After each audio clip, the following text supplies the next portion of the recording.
Good evening. We'll call to order this evening's Board of Education meeting. Please rise for the pledge to the flag.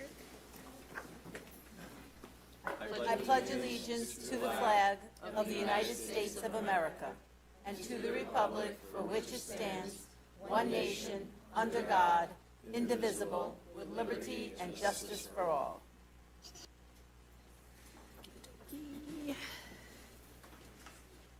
Go. Mr. Generone, roll call, please. Okay, Mr. Callahan. Here. Mrs. Chakowski. Here. Mr. Fernandez. Here. Mrs. Hernandez. Here. Mrs. Maldonado. Here. Mrs. Napolitano. Here. Mrs. Pabon. Here. Mr. Smith. Here. And Mrs. Bloom. Here. Okay, we have a quorum. Okay. We need a motion to go into executive session. Second. Is that a tie? Okay, executive session, Mr. Callahan. Yes. Ms. Chakowski. Yes. Mr. Fernandez. Yes. Mrs. Hernandez. Yes. Ms. Maldonado. Yes. Ms. Napolitano. Yes. Ms. Pabon. Yes. Mr. Smith. Yes. And Mrs. Bloom. Yes. Okay, we're in. Okay, we are adjourned to executive. Aren't we supposed to read something? Sorry. There's a reading we have to do. Oh, almost forgot the motion. I'm sorry. Okay. Whereas Section 8 of the Open Public Meetings Act, Chapter 231, PL 1975, permits the exclusion of the public from the meeting in certain circumstances, and whereas the public body is of the opinion of such circumstances presently exist, now therefore be it resolved by the Board of Education of the Borough of Sayreville, County of Middlesex, State of New Jersey, as follows. The public shall be excluded from discussion of and action upon the herein specified matters. The general nature of the subject matter to be discussed is as follows. Personnel, including but not limited to agenda items, student matters, and matters falling under attorney-client privilege.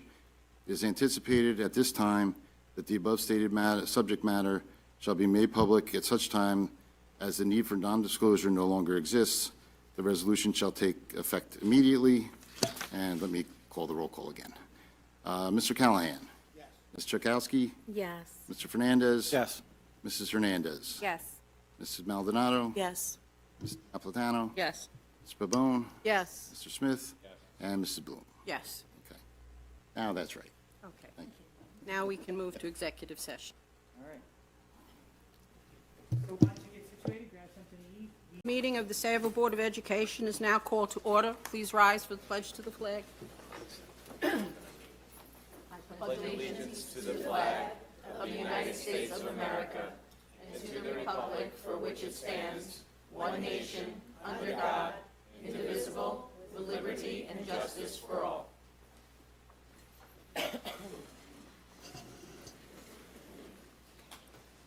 Mr. Generone, roll call, please. Here.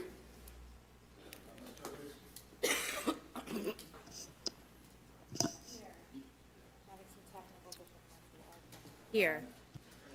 Here. Here. Here. Here. Here. Here. Here. Mr. Generone, is there any, you need to summarize executive session, sorry.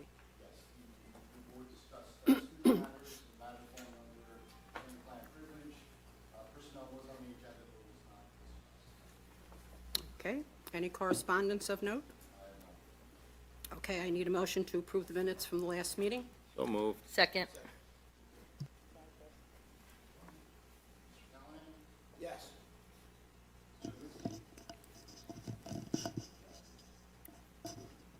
I'm sorry. Battery, I think. Yes. Yes. Yes. Yes. Yes. Yes. Yes. Okay. Did we miss you? Yes. I Hernandez. think you missed Ms. Hernandez? Hernandez. Hernandez. Hernandez. He's Fernandez. I'm Hernandez Hernandez. Hernandez. I thought I called you. I'm sorry. Okay, I got you. Yes. I got it. Oh, jeez. Okay. And now to our favorite part of the evening, our student council representatives. Good evening, ladies. Morgan, you going to start us off? Good evening, Board of Education members and administrators. My name is Morgan Kuntz, SWMHS Student Council Board of Education representative. I would like to begin with clubs and activities.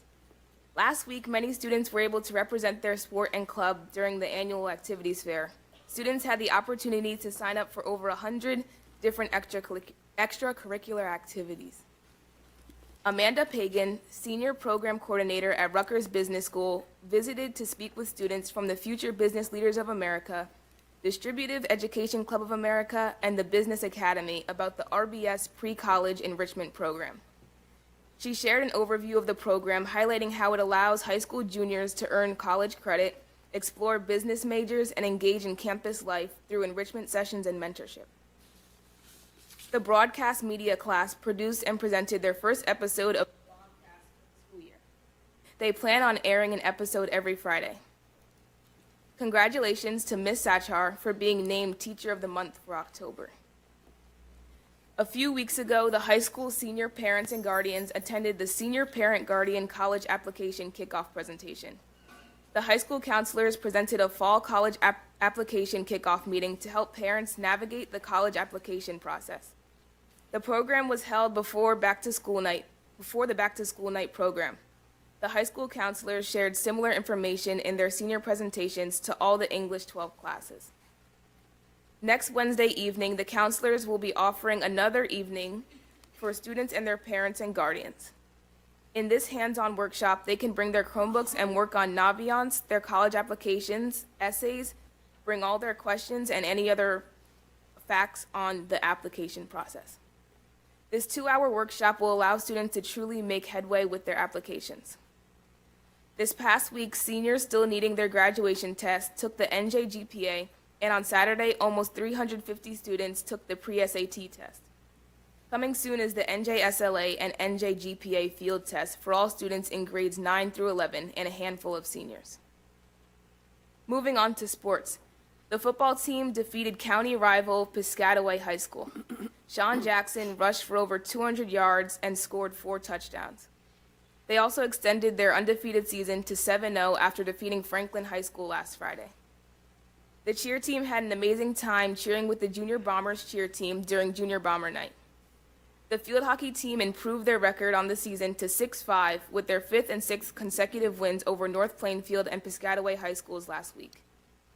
The girls' soccer team improved their season record to 8-6 after defeating Heightstown High School last week. The boys' soccer team improved their record to 7-6 with a victory over Union and Yulorn High School.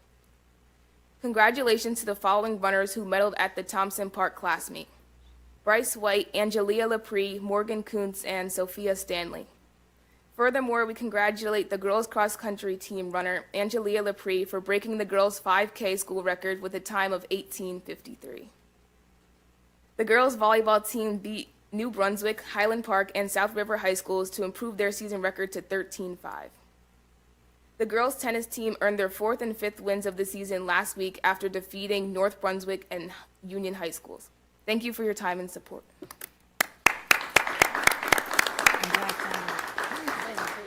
As always, I have questions.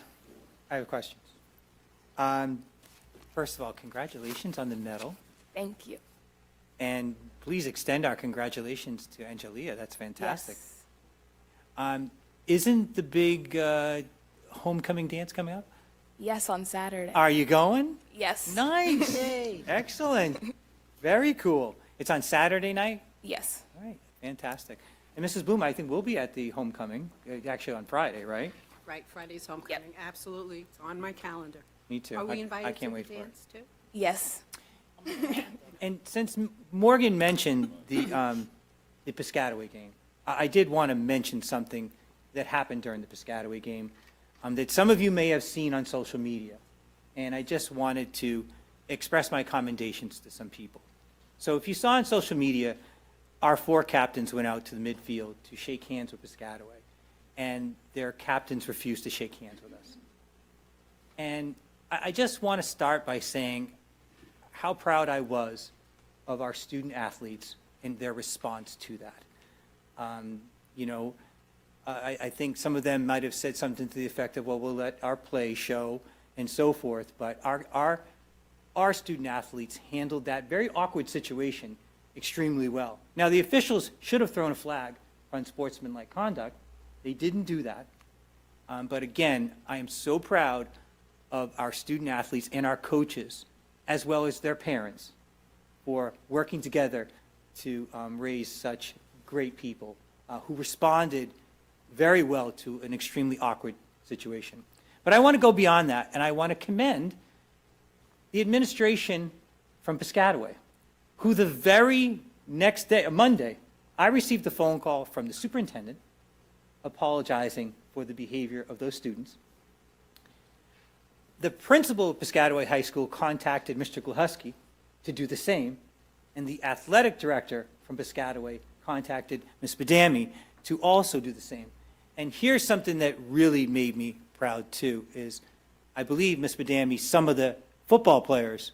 The quarterback of that team wrote us a nice email, feeling regret for his, and reflection on what he did that day. So here is a prime example of the importance of sports, where it's not just, learning skills and techniques and game strategies, it's learning character. And character was demonstrated by our students, but in the aftermath of the incident, character was demonstrated by their students. So I send commendations out to our students and staff, as well as the staff and students at Piscataway. So, thank you, Morgan. Very nice. Great job as always. And Morgan, what exactly was it that you got your medal for? Oh, I ran the Thompson Park class meet. I placed 10th out of 132 girls. Ow!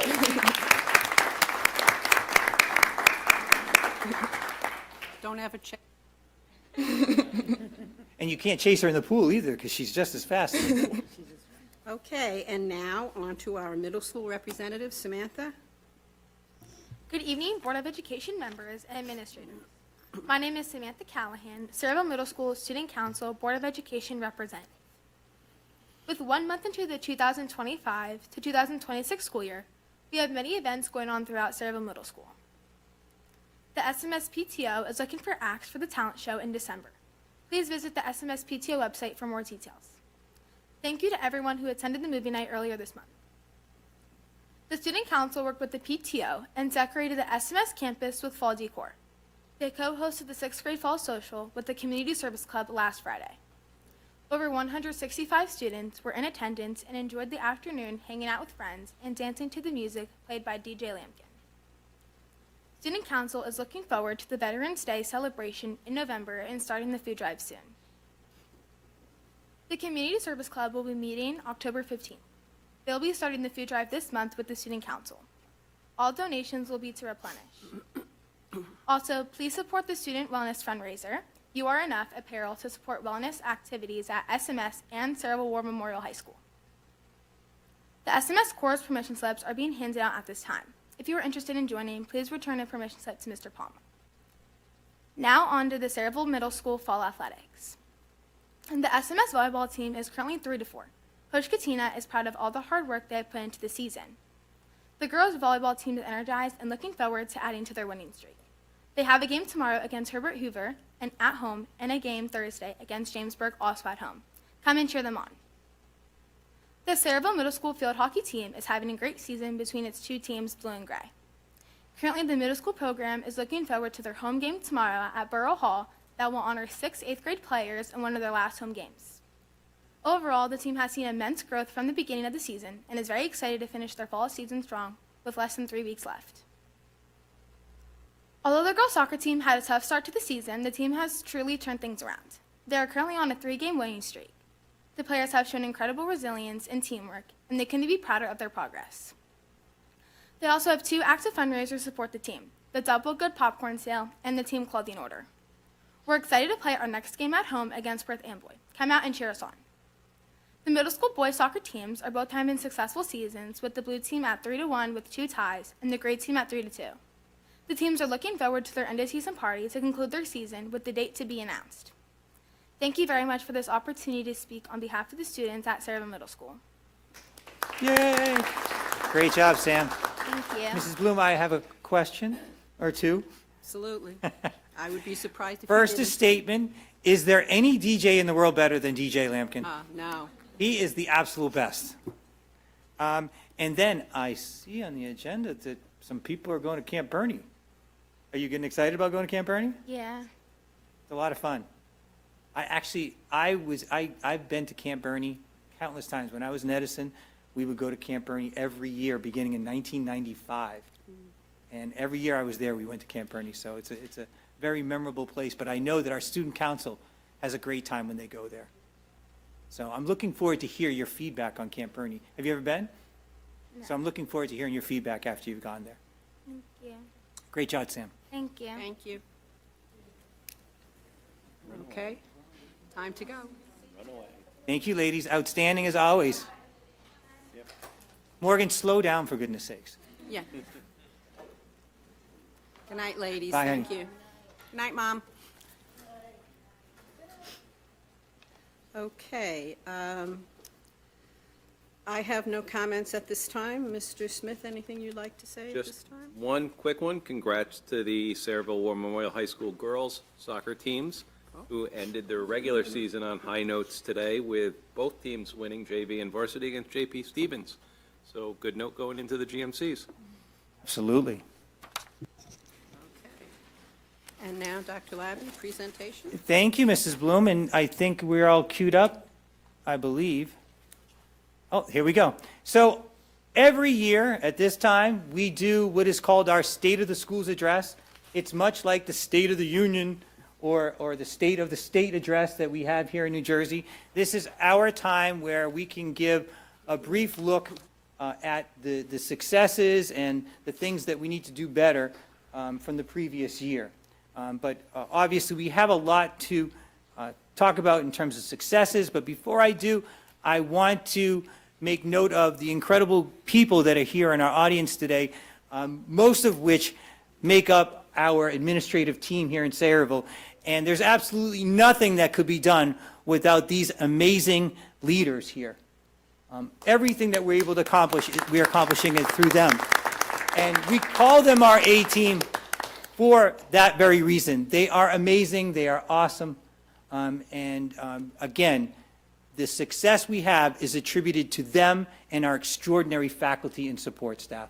But it takes a great leader, and they are all great leaders, to go ahead and effectuate the changes that we've made last year as well as years prior to that to bring us to our current state of the school district. So with that being said, here's our State of the Schools Address. Individualize and differentiate is going to be our theme for this year. I'll talk a little bit more about that as I go through my presentation.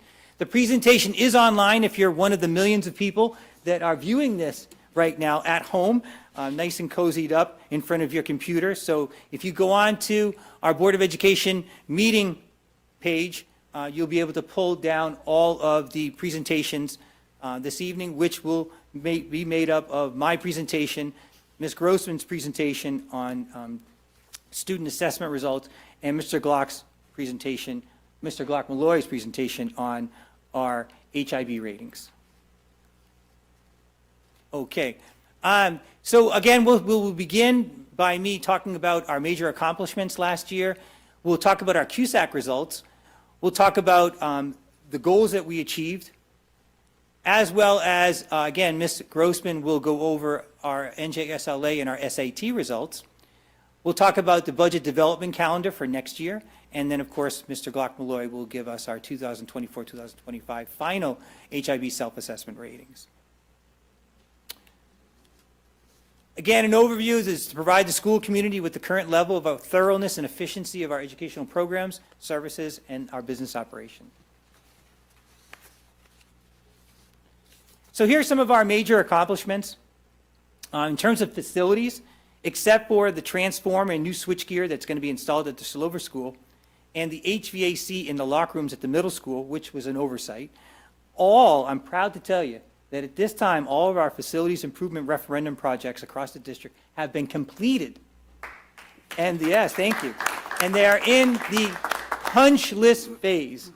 And I like the word punch list for many reasons. All kidding aside, it's been a long 3 years, and I have to say, again, I talked about our A team, their extraordinary leadership. Without their leadership, we wouldn't have gotten through this. And I know that in speaking to some of our principals during the construction phase, if they were able to be with me in person, they probably would have done harm to me. But we had to have some conversations on the phone where I just relax. The building's going to get put together. I promise we're going to get there. And of course, our parents too. We can't thank our parents enough for their patience, and our staff members for their patience and understanding. As you know, when you go through any type of major construction, there's going to be dust.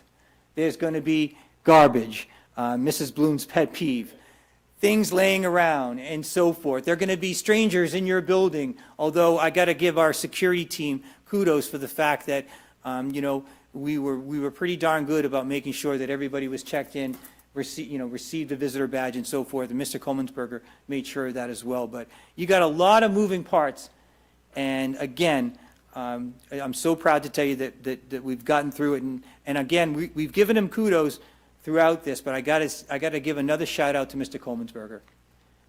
In projects like this, you actually have to hire, some firm to do the project management. We didn't have to do that. We had Jimmy Kohlmensberger, and nobody has Jimmy Kohlmensberger, but because we did, we were able to get through this through his leadership. So big hand for Jimmy Kohlmensberger. And of course, who's taking care of everything else while Jimmy's at work, with 9 million different vendors and contractors, and that's Kenny Sadowski. Kenny Sadowski keeping the ship afloat during all that too. So it was a combined effort by our board, first of all, for believing in the projects, for our community for going out and believing in the project and demonstrating that by voting for it, and then for everyone involved exercising their flexibility and their patience and their understanding through the 3 years of construction. So again, major accomplishment for us. And again, we're sitting in here right now and the air conditioning's on. We were here in the summer in this school with the air conditioning on. And some of our schools didn't have air conditioning throughout most of September, but in the spring, when things start to warm up, we're not going to notice it because we'll be in a climate-controlled environment where our students and our staff deserve to be. So, okay. Some of the other accomplishments, we expanded the parking and improved the ingress and egress system at the Eisenhower School. If you haven't been over the Eisenhower School, get over there and check it out. And Mr. Rubino's done an amazing job, again, with leading that project with Mr. Kohlmensberger, but also making sure that the safety procedures are in line with the new ingress and egress system that he actually created. So kudos to Mr. Rubino for the work that he did with that. We also refurbished the student bathrooms and the staff bathrooms in the main office at the middle school. We installed a new electric sign at the high school, as well as the 2 light poles that were knocked down 2 years ago, I think. Was it 2 years ago, Mr. Gillespie? 2 years ago in that accident. But with progress, things happen slowly sometimes, but we got that, and it does make a difference for our students, especially now before we turn the clocks back, where it's pretty dark at 6:30, between 6:30 and 7:15, it's still pretty dark. So if any of our students are parking over at Kennedy Park and happen to walk across, it's now lit up for them because of those 2 poles being put back up. And we're nearly finished constructing the new esports lab in the media center, and once we get the greenhouse, which has been promised to be delivered to us month after month, and hopefully November is the successful month, we'll have that installed as well for our students to enjoy at the high school. So moving on to our next one, it's more of our student achievement.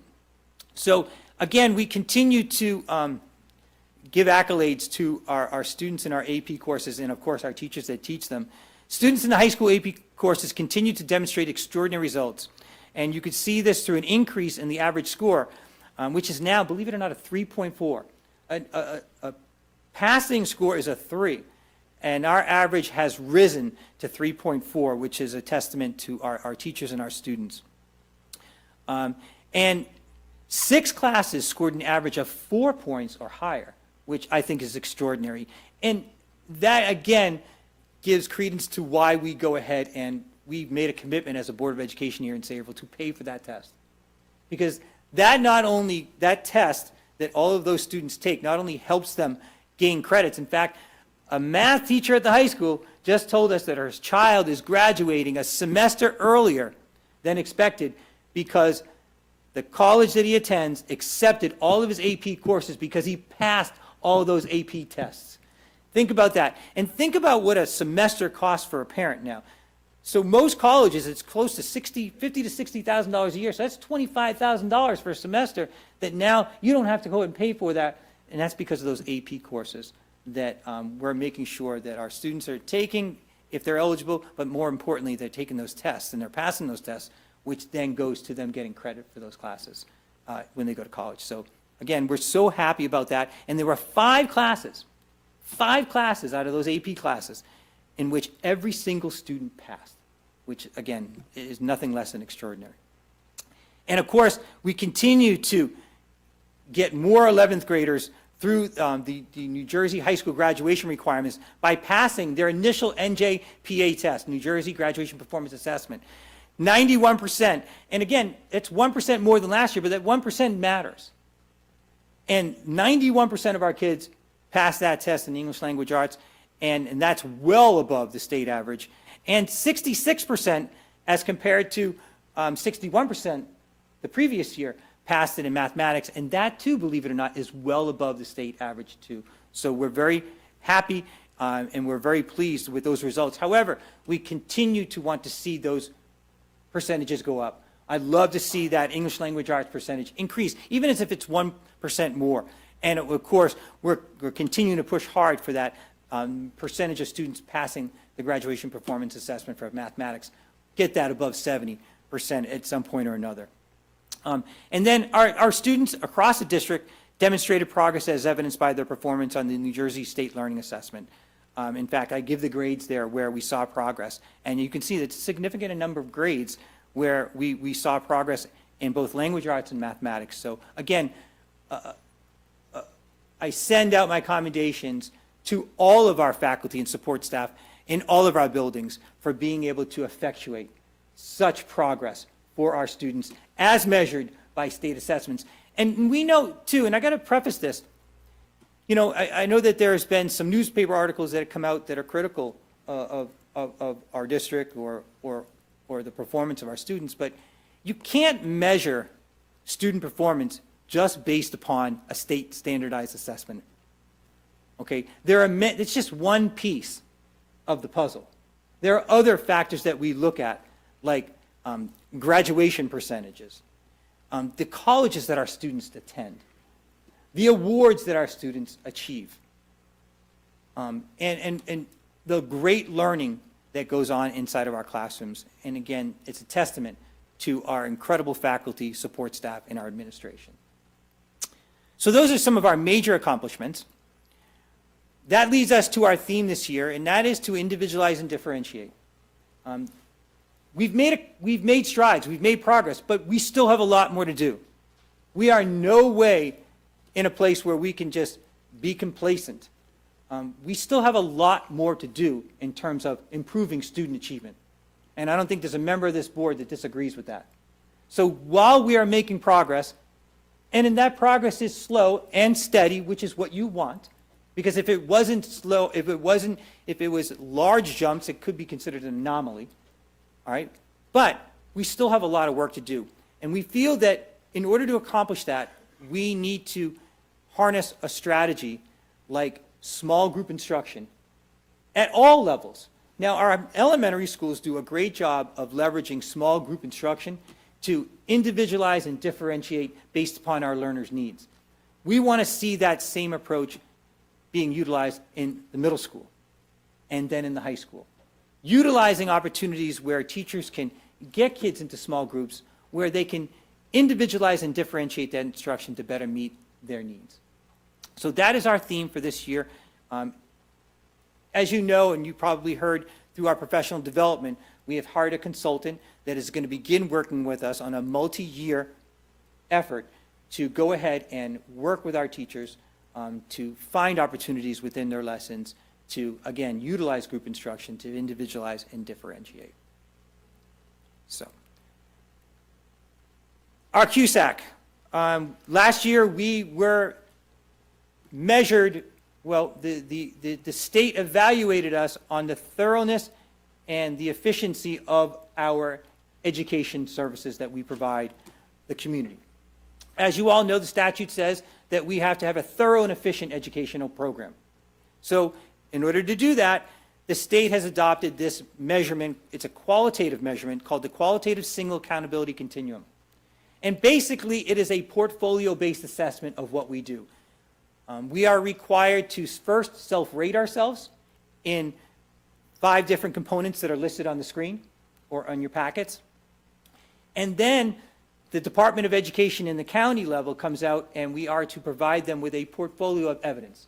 So they'll ask for indicators, evidence indicators of, okay, you rated yourself as this, where's your evidence for that? And we have to provide them with the evidence for that. So we provided our initial self-assessment, which we presented to the Board of Education back in November of 2024. And then the county came out in the spring, and they did their portfolio assessment of us. And here are our final ratings. So for an instruction and program, we received an 81%. And an 80% or more is passing for each domain. So in instruction and program, we received an 80%. With regard to the portfolio, we met every requirement. We were able to provide evidence that we were doing everything required within that domain. Where we lost points was because of our student assessment results. However, our student assessment results were at a satisfactory level to get us to the 81% that we needed to get to pass. Fiscal management. We lost points in one area, and that is because we did have several cases of what are called confirmed purchases, or confirmed orders. And our administrative team knows what those are, and we do our best to eliminate those. And a confirmed order is any time that we pay for something in which we did not submit a purchase order first beforehand. So you cannot pay for something that you did not approve, the Board of Education approve and submit a purchase order for. And we did have, I think, 2 or 3 occasions where we had confirmed orders, and we self-reported this, so we lost 4 points in that particular area. Governance, we received 93%. We had one report that they claim we didn't submit on time. We didn't even know about it. When the county came out, they were satisfied. They gave us 100%. But Trenton overturned that because they said that we didn't submit a new report that we didn't even know about. So that's the hypocrisy sometimes that we deal with the Department of Education. If you're not aware, the information software system that they use to gather information for school district, formerly known as NJ Smart, has been changed to what's called NJ SLED. And if you talk to Eric and Eileen Giovenco, they'll tell you it is a flipping mess. Not only that, as Morgan in her presentation talked to you about, they're changing the state assessment once again, and now it's going to be an assessment that is adaptive, meaning the questions are not going to be the same for all the students. The complexity of the questions are going to change. But they decided to roll this out now. As they're changing NJ Smart to NJ SLED, they're rolling out this. They're forcing school districts to field test this now in the fall. But the point is this, it's hypocritical that they hold districts to a certain level for this, but they can do something differently on their end. But we did lose 7 points because of a report that they said we were supposed to submit. We never did. We never got notice. As soon as we got notice that this was a report that was due, it was submitted immediately. But we still lost the points for that. In operations, we got 100%, and in personnel, we received 100%. So obviously, we received a passing grade. We are determined a thorough and efficient school district because in every single domain, we scored 80% or higher. All right? So some other accomplishments. I'm not going to go through these. Board of Education members, you know these. You've gone through them with my board goals. This is what you evaluate me on.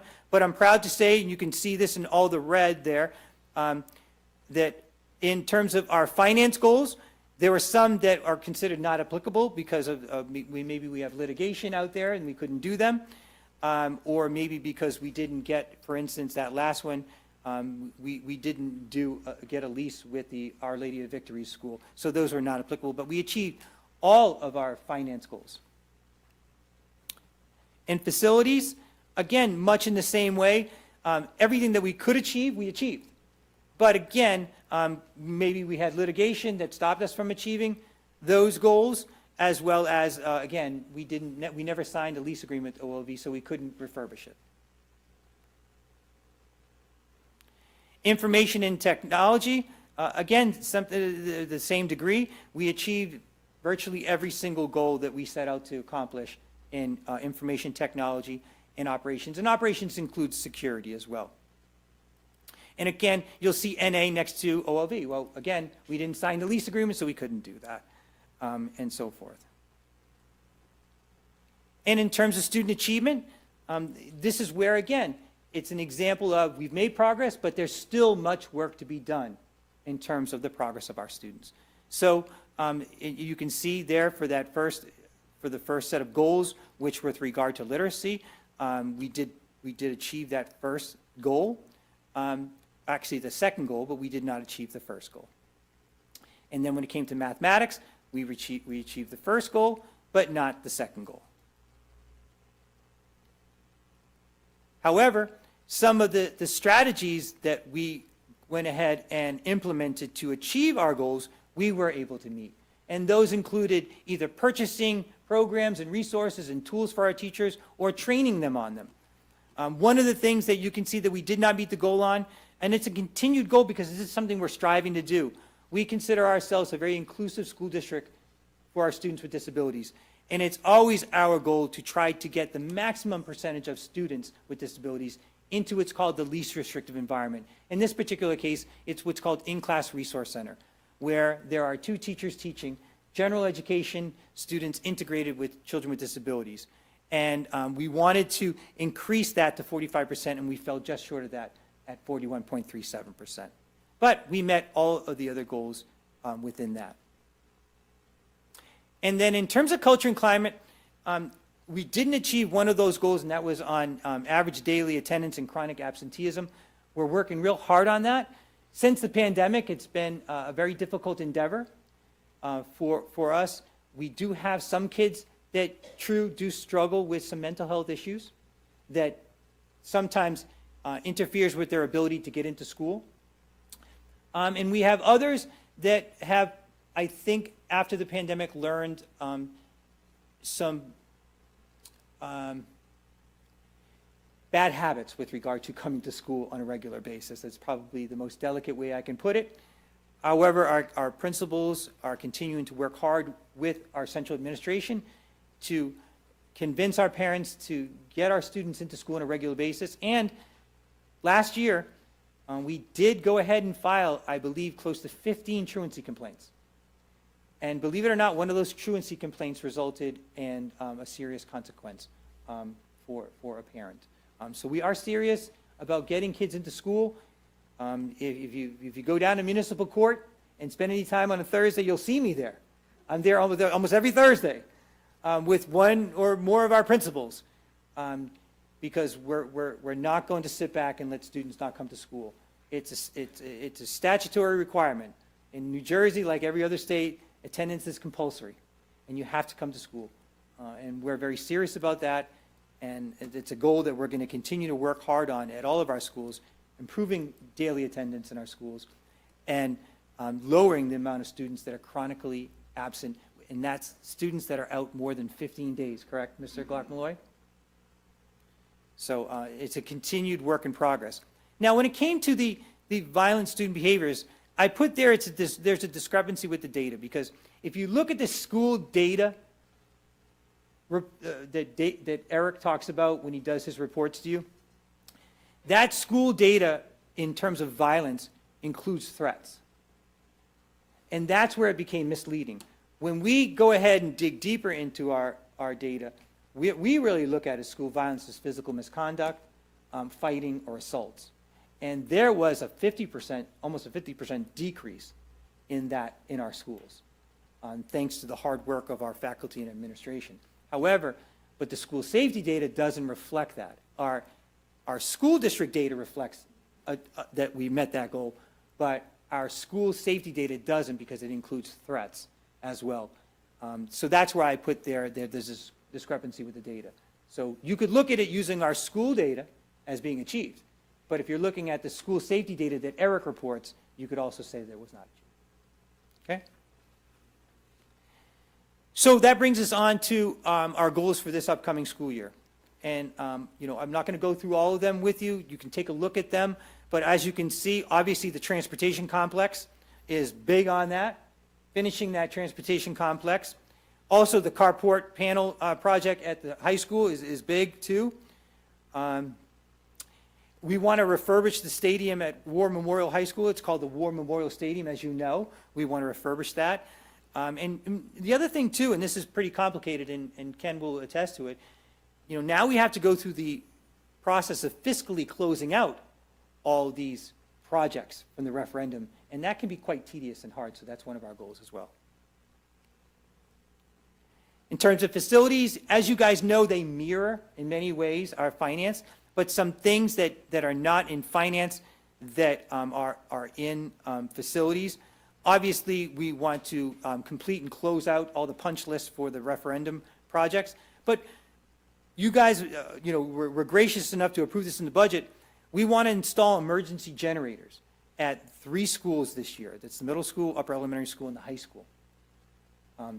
We initially wanted to do it for all of the schools, but we learned that it's going to cost too much money to do it all the schools. So we're going to just those. So that's on the goals for facilities this year. And we initially talked about buying an electrical sign for all of the schools, but we had talked about that we didn't have enough money when it includes the wiring. So now it's just those schools, including the middle school as well, that are on that. So we want to accomplish that too. And you'll see on the agenda that there's a motion to approve the purchasing of the signs. And on the last agenda, you approved the motion for the electrical for all the signs. So we're almost there for that. And then we do want to work on the garage, the bus garage, not only refurbishing it, but putting a trailer there once hopefully we get the transportation complex up and running. And that's it. And actually, one of those is, no, it's not. The high school stadium is also on there too. And then information and technology, you can see there the esports lab is a big part of that. We want to continue securing what are called our MDF rooms. That's where some of our servers are. So obviously to protect from any type of cyber espionage, we want to make sure that those rooms are secured. We want to harness some software that we have to help us with reducing behaviors, as well as increasing student attendance and decreasing chronic absenteeism, and that's the software that I mentioned, the MTSS software, and the on-course multiple measure software, and the creation of attendance and student discipline teams at our schools. We also want to install a secondary weapons detection software, and Eric is really close. He's working with Ken on that, and I would expect that in November, we're going to be asking you to approve a motion to purchase that particular software, so that we're on our way to that as well as some advanced metal detectors. You know, I received a couple of emails from parents this week, especially when it rains. Sometimes a line builds because people want to drive their kids in and so forth, in terms of getting bags checks through. So we are looking at potentially purchasing some really advanced technology where kids can keep their backpacks on and walk through the metal detectors. So we're close to that as well. So that's on our goals list. And then we do want to restructure our safety and security department. We're one step into that already. Back in the summer, you appointed Mr. Sprague as our new director of security.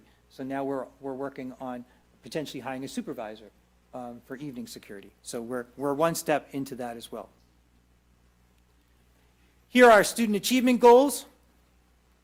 I'll let you take a look at those, but again, we want to continue to work on increasing our student assessment results in mathematics and language arts in targeted grade level areas. And here are some of the programs and resources and strategies that we want to go ahead and effectuate this school year in order to, again, raise those student assessment results. And as you can see, again, it's one goal that we're going to continue to stay with. We are going back to trying to get 45% of our students with disabilities into that least restricted environment. It's a goal that Dave and I are committed to keeping as a goal until we flip and achieve it, right? It's a perennial goal. It's a perennial goal. All right. And then in culture and climate, again, we want to leverage those attendance and student discipline teams to reduce chronic student absenteeism, as well as behavioral infractions, particularly those of a violent nature. And we just purchased, thank you to the Board of Education for purchasing that frontline professional learning management software. We want to go ahead and coordinate full and effective implementation of that software. And Ms. Burt and Dr. Aguilis are working hard together with our administrators to go ahead and do that. In fact, they have already presented different activities for our teachers, and I think we're progressing quite well already with that. Yes. Good. So those are our goals for this upcoming school year. The next thing I just want to bring to your attention is the budget development calendar. This is the calendar of activities that will take place to obtain Board of Education, administration, faculty, and support staff, as well as community involvement in the development of our 2026-2027 budget. As you can see, it starts with this actual meeting, and then it progresses from December 5th, which will be our first date that all of our principals have to get in their budgetary data into Systems 3000. We'll have our first presentation by Mr. Cittadino in Food Services on December 19th. And we'll go ahead and present to you, Board of Education members, a balanced preliminary budget like we did last year with the previous year's revenue, with the current year's revenue, I should say, a balanced budget while we await to know our new revenue for that school year. And then, of course, if we cut things, we can add them back in as we go. But before we do that, you'll have a chance to hear from our building principals, our directors, about what their budgetary wants and needs are. That way, if we are lucky and fortunate enough to add things back into the budget, you can go ahead back and look at some of the things that they talked about that they need, and we can go ahead and put those back in. And of course, we'll have to get preliminary approval of the tentative budget on March 18th. And that's obviously after the state address and where the governor allocates the funding that we're going to get per school district. The Let the Children Lead meeting, I always put it on this. Mark your calendars. Best Board of Education meeting of the year takes place on April 14th. Mrs. Coglianese, Mr. Tola, make sure you note that on your calendars. And then, of course, we're going to hold our budget hearing on April 28th of 2026. And that's it for my portion of the state of the schools. I'm going to turn it over to Ms. Grossman so she can go over our NJSLA results and our SAT results. Dr. And while they Labby? get that up, I'm going to walk. Ask you one Yep, question yep, before we go ahead. move forward? Go ahead. What happened with OLV? I thought the Bishop Cecchio was amiable to us moving in there, and Ms. Burns worked with Ms. Hill to see if there was a way in which we could have our cake and eat it too by leasing OLV with the Cheesequake School. Remember, we have a 10-year agreement for the Cheesequake School that we really can't break unless we lose funding. So we're committed for another 5 years for the Cheesequake School. And as you know, the State Department of Education went ahead and changed the square footage requirements. So now the Cheesequake rooms are sufficient, and we don't need to go to OLV. So Ms. Burns did sit down with Ms. Hill to see if we could fiscally, using the preschool expansion aid that we have, operate both schools. And with the concessions that we'd have to make in order to do that, it was just too much. So as of right now, we're not going to pursue a lease agreement with OLV. And I know But that's probably going to Cheesequake is upset good my now. friend Bishop Cecchio, but yes, well, I don't know if you knew, but he's moving to New Orleans. So I thought maybe that had Oh, something. so then he won't be too upset then. He's been reassigned Yeah. or asked to be reassigned. I'm thinking, sure, he wants to go to Mardi Gras. You think it had anything else to do with It's us not probably getting all- OOV? Yeah, yeah. I think that was the entire reason. He was getting tired of the phone calls. He is a very, very nice man, and I wish I would have had the opportunity to meet him before we got into negotiations with other people from the diocese that didn't end well. Yes. Because I think had he been involved from the beginning, it would probably be a different story. However, I'm not sure how that would have worked out because the state turned around and relented, or I guess, not relented is not the word I want to say. They went ahead and conceded the room sizes, which we were very pleased with. Okay, So thank you. right now, it's just Cheesequake. Can I ask you one question, Dr. Labby? And you can tell me to wait for Ms. Grossman's presentation? Yes. If you choose not to answer these. On student achievement, and maybe it's just I'm misunderstanding how it's worded, it says 57% of students in grades 6 through 9 meeting or exceeding expectations is measured on the 2025 New Jersey NJSLA assessment. ELA 2023-2024 cohort baseline is 51.5%. So that means 2023-24, that's what we scored, 51.5% of the students meeting requirement or exceeding? So the cohort means that it's the same group of students tracked over several years. Okay. So the increase is the students demonstrated proficiency at a higher rate as they traveled up grade-wise. Okay, so if we wanted 57% of the students to meet or exceed, and we got 54.6, how is that meeting a requirement? So when our goals, I believe, I'd have to go back to Rick's page, sorry. So our district Sorry, goals Ms. were Grossman, you haven't related even- on, Page our yet, no. district goals were not related to cohort, they were related to the combined group of students for the grade level. So it is, I know, it gets confusing when you start to track. So I believe that the goals that Dr. Labby was referring to were multiple grades combined together. So we're talking about our first goal for this. No, under student achievement, right after information technology and operations goals, These are goals for this year, though. yeah, this is goals. Okay, so you're talking about the 60% of students in grades 3 through 9? No, right now you have, it's on, what is it, the 1, 2, 3, 4, it's that page. It's that. Yeah, students, yeah. Right, it and was then the and below 50 it, it says 60% of the students in grades 3 through 9. No, 57% of the students in grades 6 through 9.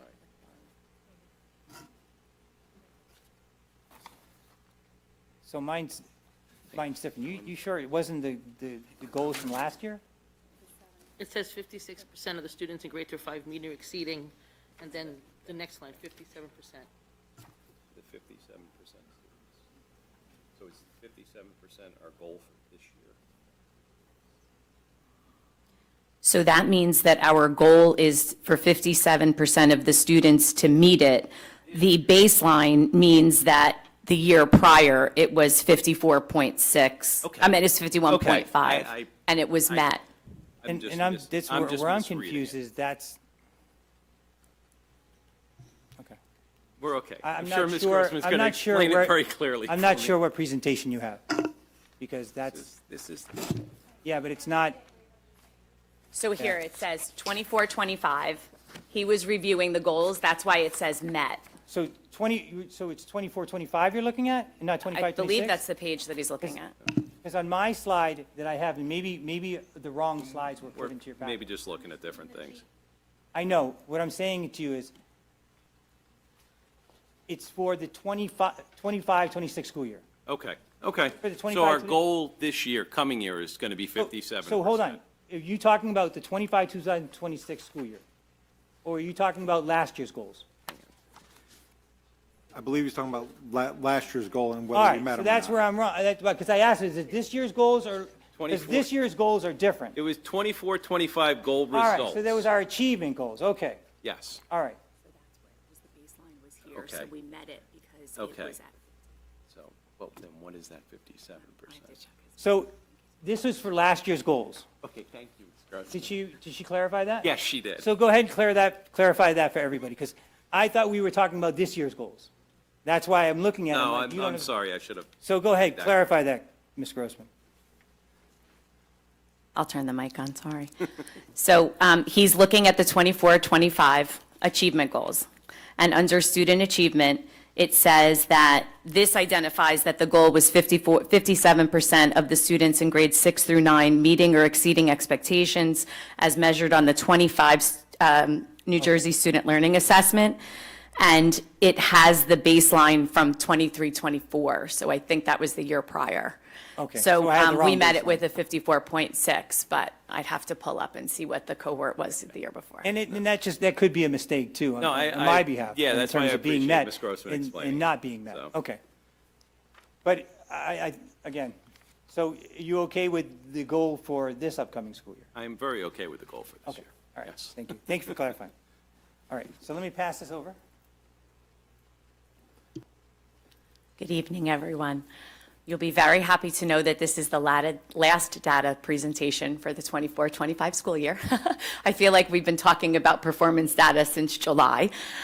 This evening's portion is going to be discussing the NJSLA, ELA, mathematics, science, and I have a little bit of data related to College Board, SAT, and ACT.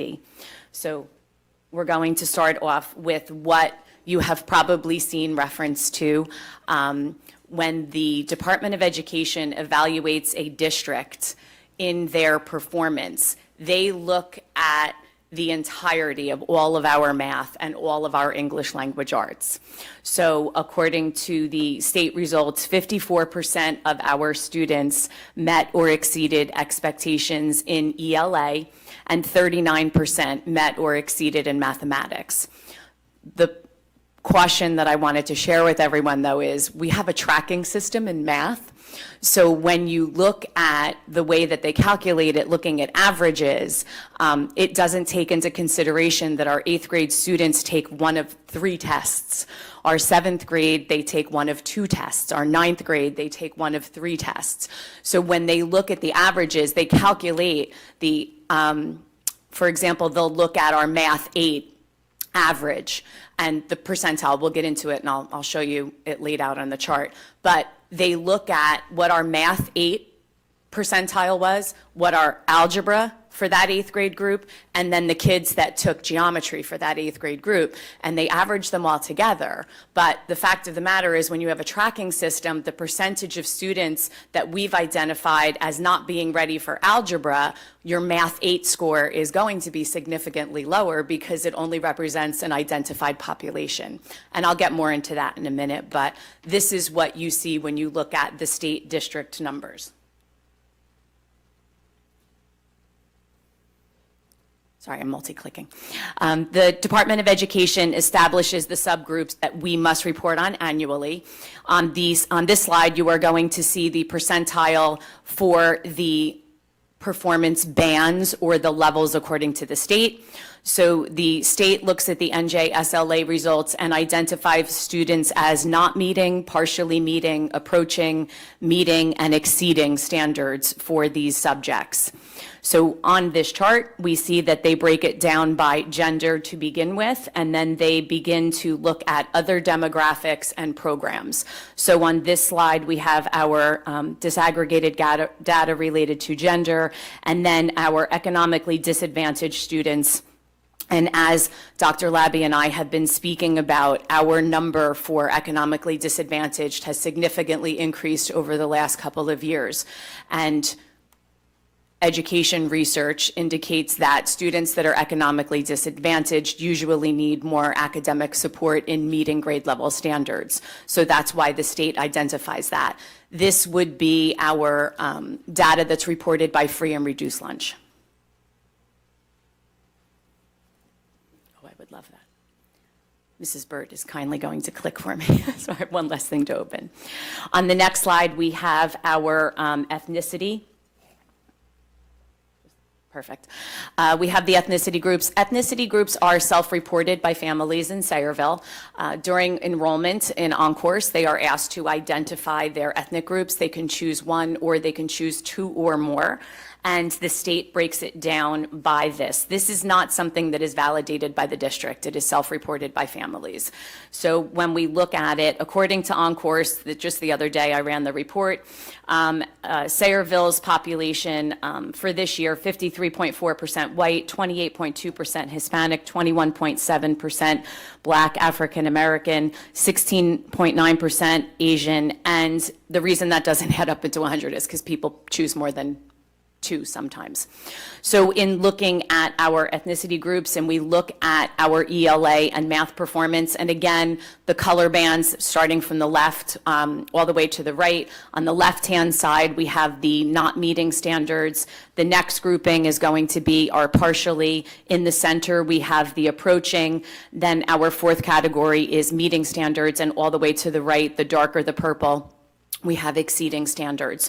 So in looking at this, one of the things that stands out is that our Hispanic and Latino students are performing at about 10% lower for English language arts than other ethnic groups. But that's something that when we talk about our multilingual population, these are students that are coming to district and they're maybe here a year, they're maybe here 6 months, and then they're being given a grade level English language arts assessment where they have to read literature, they have to read nonfiction text, they have to read 4 pieces of text and then write an argument essay based on it. So really, when we look at our multilingual learner population, and because Spanish is our largest number, we kind of see that when we look at the ethnic grouping.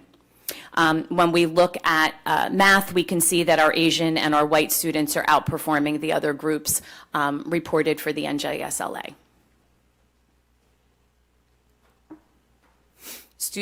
The state also looks at students that are identified for specific programs. So students that are identified as students with disabilities, having a 504, requiring accommodations, or belonging to the multilingual learner grouping where they receive ESL services. So on this slide that you can see the performance for ELA and mathematics, you know, we've spoken about multilingual learners and kind of anticipating that they're going to struggle. That proves true for all 3 of these groups. So we as a district have identified that there are students with disabilities. When we evaluate them, one of them is that they are having difficulty meeting the academic standard. So when we look at students that are receiving services in these 3 areas, we can anticipate seeing lower levels of proficiency. But that's why we put into place, and when we get down to the action steps, you'll see the programs that we do have to support them. The state actually, even with CUSAC, as Dr. Labby was talking about it, the state has moved into a growth model. So where districts used to be evaluated by your cut proficiency score, now they're looking to see how are your students growing? What is the growth percentile for your district compared to other similar districts? So that's where they are starting to recognize that, you know, having a student that starts out as not meeting any standard and moves up to approaching standards is a significant increase. So that's something that we keep in mind. And looking at our former multilingual learners, so students that received ESL services, but then they were able to demonstrate enough proficiency on the WIDA access test. We talked about that one over the summer. When they're able to kind of no longer receive explicit ESL instruction, but maybe just support after, we see that, you know, it was 51% of our students that were former MLs go on to meet or exceed. So sometimes it's a matter of time as well. And I think that that speaks to the quality of our ESL program.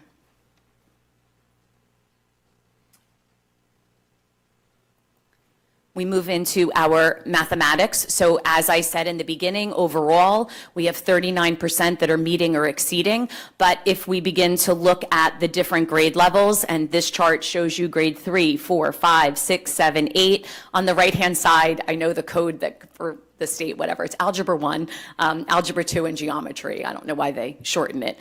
But when we start to look at that, we can see that different grade levels are performing at much higher than a 39%, right? So we have 56% in grade 3. We have 46 for grade 4. We have 44 for grade 5. You know, we move into it. When we start to get into the upper grade levels, 7th grade, 8th grade, and then Algebra 1, Algebra 2, and Geometry, that's when our tracking begins to, for lack of a better word, skew our performance data, because they are combining all of that together, even though when we look at our 8th grade class, we have 8th graders taking one of the 3 tests. So we have our algebra. This could be 7th graders that are in an advanced class. It could be 8th graders that are in the at grade level, or it could be 9th graders that are in the remedial algebra class. So all of those get averaged together. So it's important to know that our tracking kind of impacts the way that things present themselves statistically. The next slide is going to show you our ELA, and again, it's broken down by grade. The tracking for ELA doesn't necessarily change topics. It looks at the text level and the expectation when it comes to writing, but the standards are all basically the same skills when you look at the New Jersey Student Learning Standards. It's just that they deepen in their complexity. So when we look at our range for grade levels, they are going anywhere from 48% meeting to 59% meeting and exceeding.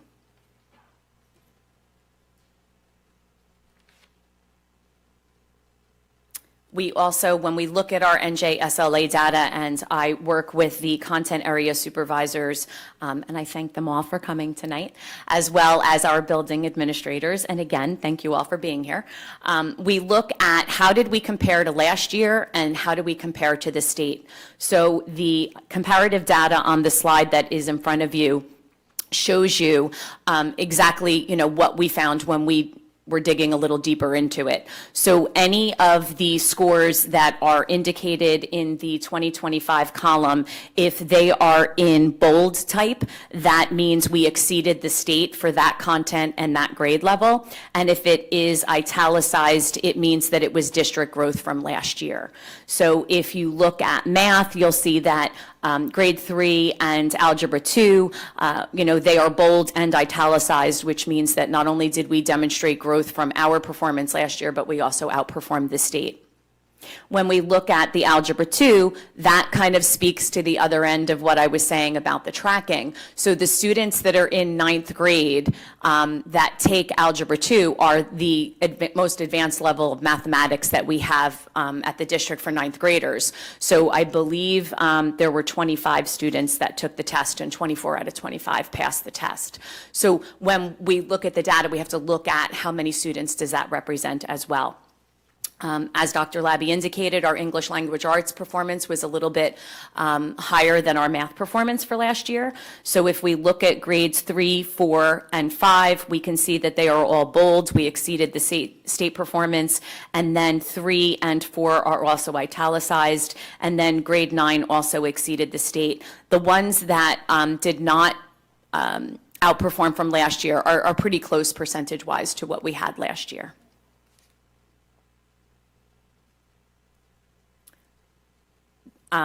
I know that this comes up usually each year. This is a favorite of Dr. Labby's questions for me.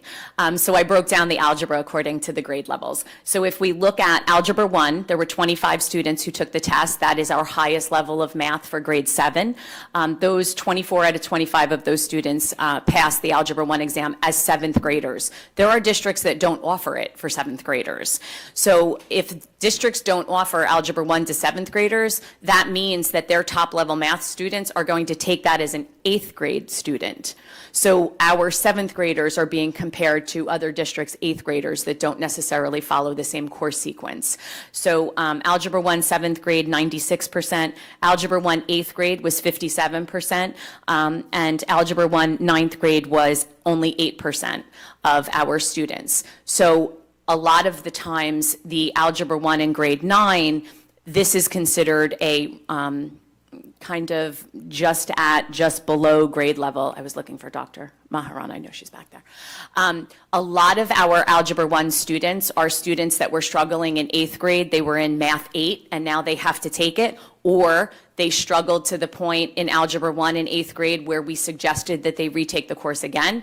It is also where a lot of our ESL students are placed into that Algebra 1 course because they're coming from other countries that don't have the math backgrounds that we need. So it does represent a large number of students that we consider that one an interventional level for the high school. Geometry, we have our advanced level students, the ones that took Algebra 1 in grade 7, they're now going to go into geometry in grade 8, and we had 100% of those 25 students pass the geometry exam. When we get into geometry in grade 9, 167 students took that, and about 33% of the students passed that exam.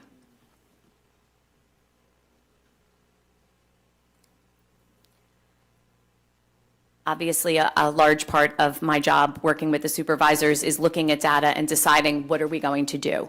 So while the conversations do include root causes, I am and our department is very solution-oriented. So we look at why do we think that this is happening, but then more so we look at what interventions are we going to take. So on the next slide, you'll see that we have very specific action steps that we are going to be taking to increase student performance in English language arts and mathematics. In English, we are implementing some professional development related to foundational literacy with our grade K through 3 students. We also had to implement a literacy screener for the first time. So for the love of literacy, we have partnered, and that's been on earlier last month's agenda.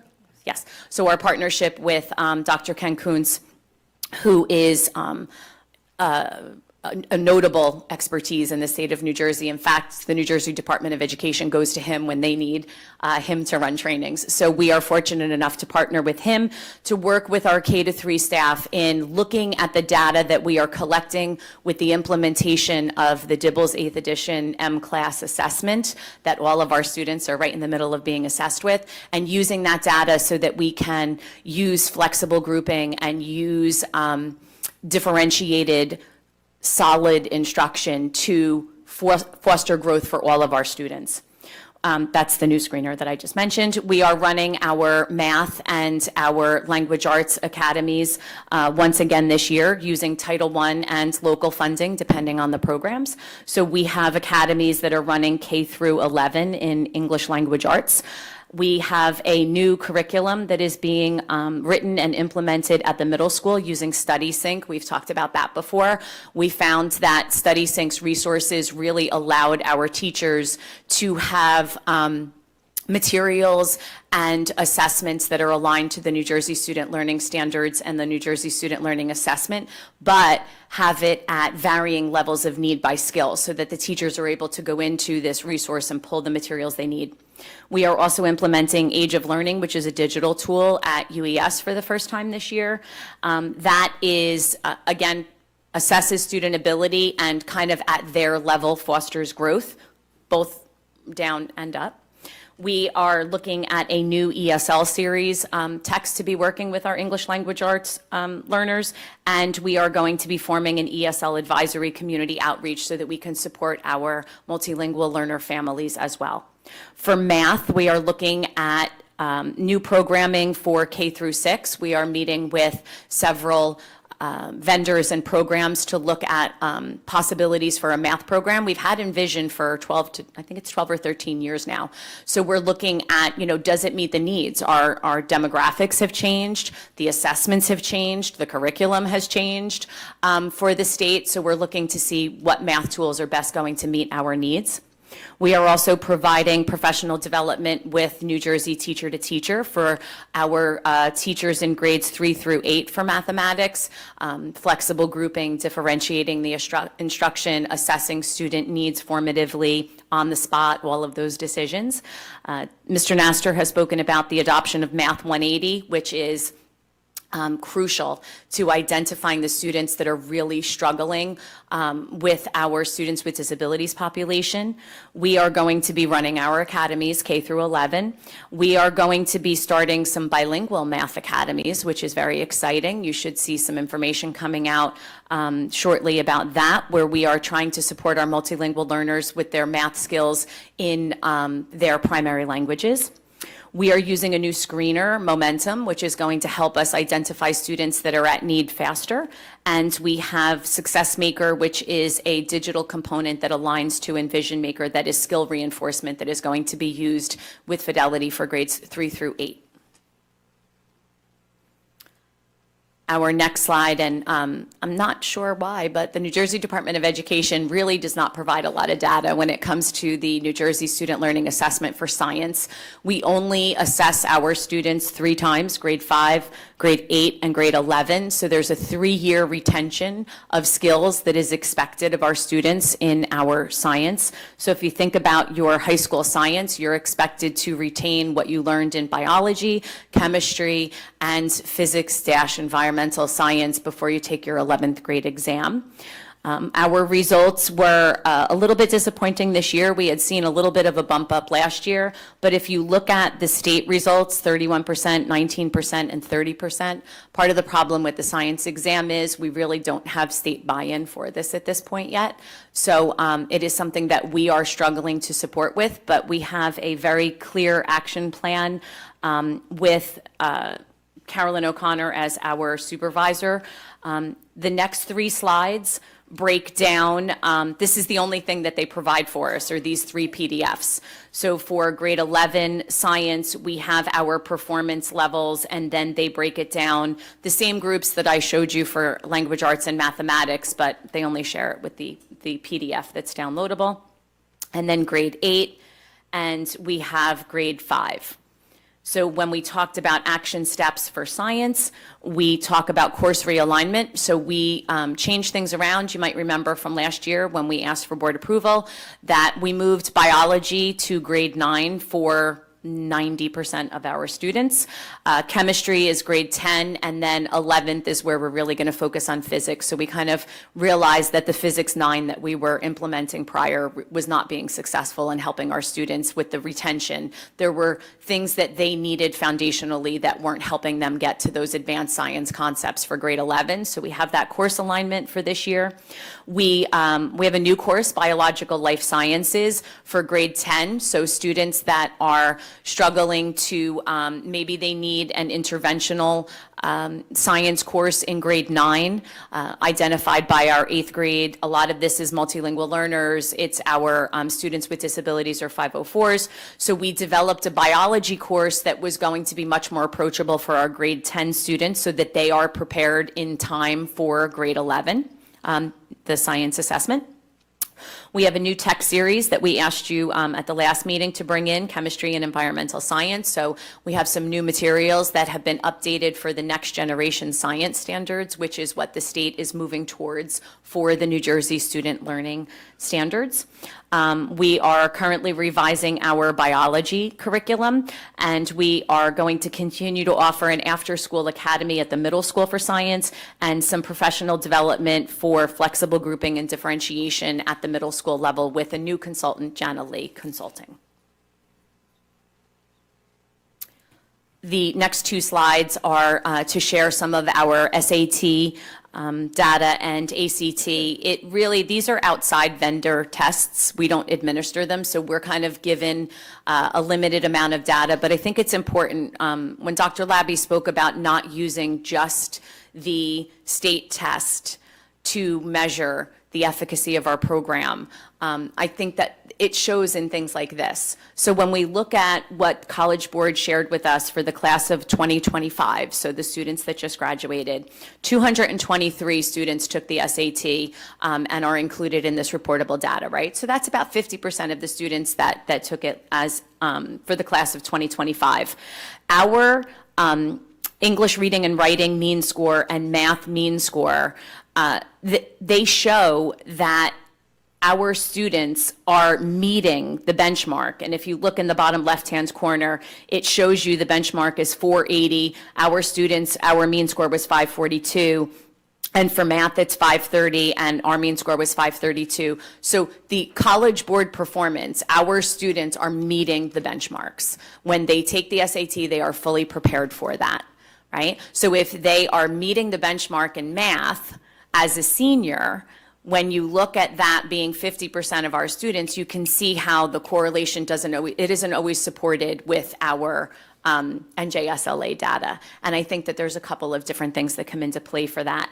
One being that scores are high stakes for districts, but not necessarily students. We still struggle with buy-in with kids and families per se that don't feel that the test matters.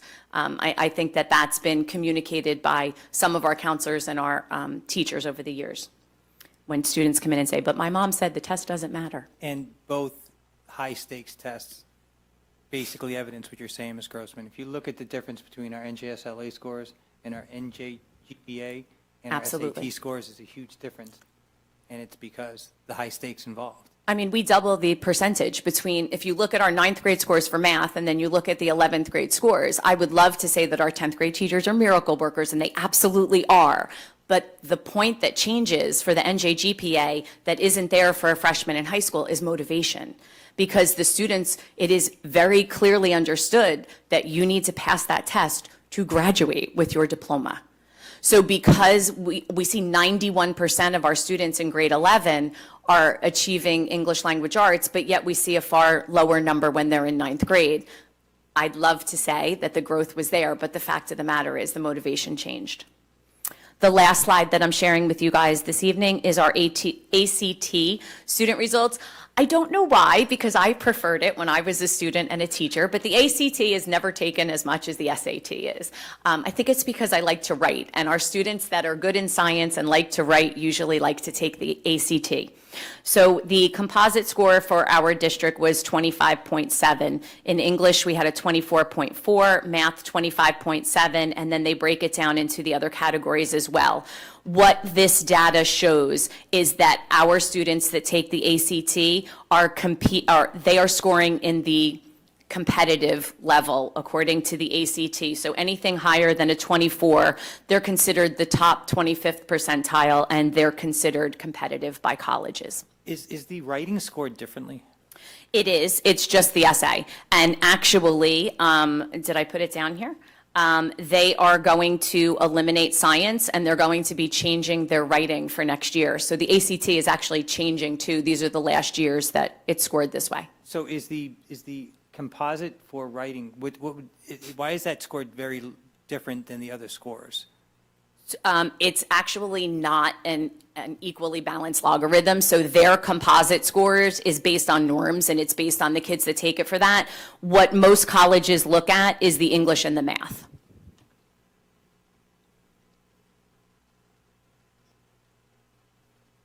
All right, that concludes my presentation for this evening. Questions for Ms. Grossman? Thank you, Ms. Burt. One question, Ms. Grossman, because if I didn't ask you a question, it would not be me. That's okay, Mr. Smith. So we are doing lots of development to improve our math in our K through 8 students, which I think is fantastic. And we saw a nice increase in the NJ GPA for math, 5% from year to year, 61 to 66%. 66% is still pretty not good. It is. Do we feel the math program, because I don't see any changes for 9 through 12 in math. Do we feel the math program we have in place? So when Next year, we'll have another 5%, God willing, increase to 71% of students passing? Yes. Or- So when we talk about the changes in the action steps, when it gets to grade 7 and grade 8, we're really looking at algebra and we're looking at geometry. So the changes that we implement for algebra and geometry will actually go from grade 8 through the high school. So it's not like we kind of don't, when we make a change to algebra, we change it in both buildings, other than the high level track. So when we look at materials and we look at tools, we bring those in. We do have academies for our 9, 10, and 11th grade students that are related to math, and we have interventional teachers. We have basic skills teachers that work with those students for math and English at the high school as well. So when we look at programming for that level, we're looking at the content for math, not the grade level, but we definitely have a lot of programming that we've brought. We've actually, I think it was 2 years ago, we dedicated local funds to running academies because we historically have not used Title I funding for the high school, although they qualified for the first time last year and this year. So we do look at just the course content. But I do want to point out that the state mean score for mathematics last year on the 2025 NJ GPA was a 58%. No, I know, we're doing So good, but just because the 66 is state- we're certainly not pleased with, and we want it to be but 71. Just because the state score stinks worse than us. So I'm going to, 8% better. No, I than know, the- so we're doing better than The pathetic. state in English language arts is 80%. Yeah. And we're at 91%. Yeah, no, we're doing great. No, but I agree. We seem to be doing very well. We need to continue to make leaps and more, steady progress with the math. We'd love to see us I above just don't- 70%. And I'm not a teacher, and I don't pretend to be one. I don't You don't play pretend one to on be an television? educator. Why do we see such a big disparity, 91 to 66? Even in the lower grade scores, where we do so much better in ELA than we do in mathematics. so I'm going to keep this one short. Dr. Maharana and I actually have experience. We've worked with the state in test development. And I will tell you that one of the things that I am excited about is the change in the NJSLA for the spring, because I've been in this industry for 33 years, and math assessment has always been problematic, right? Across the state, actually across the country, when you look at numbers. I think that the environment of a high-stakes test where students who are of varying levels and confidence levels for mathematics sit down and take a timed test, and the NJSLA is critical thinking, problem solution based. So a lot of times, if, I do really well on math assessments if you hand me a packet of problems and say, solve these.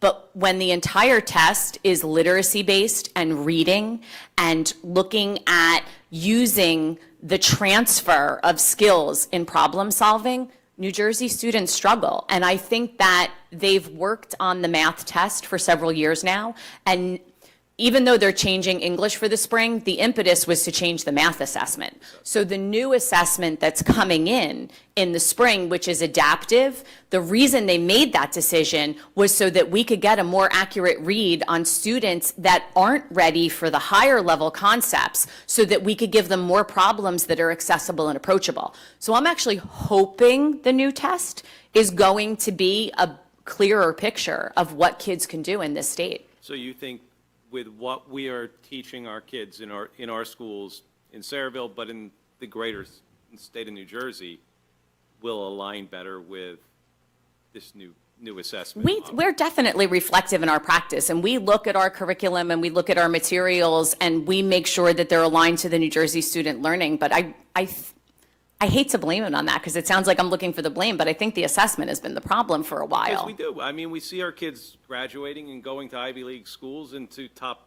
colleges, so we're doing something right. When you look at the number of kids that are in advanced level placement courses at the high school and compare it to the number of, when you look at the number of 11th graders that are in honors, AP level courses, and then we only have 66% that are performing, it's not, there's not a direct correlation. There's a problem, right? So we do look at how we can support them, because my team's goal is to support the students in being able to demonstrate proficiency. It doesn't mean we don't think they're proficient. It means that they're not able to demonstrate it right now. So what are those steps? And we've started to bring things into the classroom to help them do that. So I hope that answered. It does, I'm absolutely. wordy, If I don't know. If I can just add a little bit of flavor to the conversation. So you would. Did he just call me flavorless? No, He did. No, I right? did not. Yeah, I just think- want to add a little flavor think to he this did. conversation and by saying that when you think about mathematics, do you think it's pretty universal in terms of whatever country you're from? We're all learning the same mathematics, right? Wouldn't you agree in mathematics, it's really internationally based? Yes. I don't think anybody would disagree with that. But this assessment is so problem-based that our students that speak English as a second language struggle more on the math assessments than they do on the English language arts assessments. Well, I think that's what Ms. Grossman was saying. There's Well, so that- much that- literacy. That's what I want, but that's involved the in the flavor that I'm math. adding to Yeah. that, because mathematics should be universal. I mean, people across the world, we're learning the same mathematics concepts. We're learning the same quantitative measures, we're learning the same algebraic measures. But why is it that our kids that come to, our country and speak English as a second language, come from a different country, aren't able to demonstrate their proficiency with mathematics on our assessments? And it's for the exact same reason that she just explained. And I think you really see it when you look at our English as a second language, our students that speak English as a second language, their results on mathematics as compared to their results on the English language arts test. And I want to add, because I don't know if I highlighted it, but when we were talking about the programs, the last number that I looked at in Encores, because it fluctuates minute to minute, 18% of our students are identified as students with disabilities or having 504s, and 6% are identified as being ESL eligible, right, at the high school. So when you add those together and you look at 24%, 76%, we've already identified they're going to struggle on this test, because that's kind of how we identify them, is that they're not at the grade level standard. So when you look at 66% compared to the 76% of students that we haven't identified as needing help, and you do have districts in the state of New Jersey that have far lower percentages of students with disabilities and multilingual learners. And I think it's important to note, too, 91 and 66 is not our graduation percentage of kids out of high school. No. That we do have a lot of alternative paths for them to Yeah. get their diploma. Could I ask you a question? Sure. It looks like grade 8, okay, is really the lowest performing, so why are you guys planning on taking that grade and figuring out why they're so under everybody else? For math? Yeah. Yeah, so the Math 8 course is students that we have assessed as being not ready for a full algebra course. So they are taking a pre-algebra course. That's a curriculum that we revised last year that we're working with them on. So that's only about 50% of the 8th grade students are taking Math 8. The rest of the students are taking geometry or taking Algebra 1. So the kids that take the NJSLA Math 8, we've already identified as needing support. So that does include the students with disabilities for the most part. It does include most of our multilingual learners that are coming in. We do have a high entry rate for the middle school for some demographic phenomenon. Our numbers at the middle school for multilingual learners are much higher on our entry level than other grade levels. So that really is the group of students taking that test, we've already identified as needing support in doing that. The difference between the Math 8 test and the Algebra 1 test is not very different. So when the state says, well, this is a grade 8 math test, it really is more algebra and does expose them to some other topics that because they're in Math 8, they haven't been exposed to. So we have been looking at materials that's going to support them better. All right. It just seems like 8th grade hard. If I can ask you a question, I know I've asked this question in the Student Achievement Committee meeting, we didn't have data then, just wondering if something's changed. So we have the comparative aggregate data to the state. Do we have any aggregate or disaggregated data for the subgroups? And specifically, like, can we compare They our don't. Hispanic or multilanguage learners or economically Yeah. disadvantaged students? They don't, and I've always wondered that myself. When they break down the disaggregated data, we do not get a state percentage for the subgroups. And I think it's probably because it's so different for each district, but we really only get the 100%. the entire population state average. They don't provide it, unfortunately. Do we have an idea of what, statewide, what percentage of students are economically disadvantaged or multilanguage learners? I don't know off the top of my head. I'll look into it and see if I'm able to determine that. I think that I mean, as you guys know, and as was said earlier, we're at the 40% mark right now in terms of students that are living in economically Right. disadvantaged households, which has changed by 20% since about 10 years ago. We were close around 19%, 20% back in 2014, I believe. So it's changed dramatically. And that's the other problem, too, is there's been a big shift in the demographics here. Just the multilingual learners has changed by threefold since 2014. And you might say, well, what's the big deal? Well, I mean, it's a big deal because we have to go ahead and work with our staff to better support their needs. You can see on the agenda, we're constantly sending you out for specific training. What's the training again? PSYOP. PSYOP training to help our teachers better support and, with sheltered language learning strategies on how to support our students that are multilingual learners. But when you change that dramatically over this period of time, getting to all those teachers and helping them, it's not as easy as you think. When I came here in 2016, we had 83 ESL students in grades K through 12. We are close to 400. Yeah, I'm looking at Mrs. Caprera, the supervisor. So that shows you how much we've increased. Where do we rank, though, in the state with regard to socioeconomically disadvantaged as well as multilingual learners? I couldn't tell you exactly, Mr. Fernandez, but I would think that as we're approaching the 50% mark in socioeconomically disadvantaged, we've got to probably be on the greater side in terms of, districts.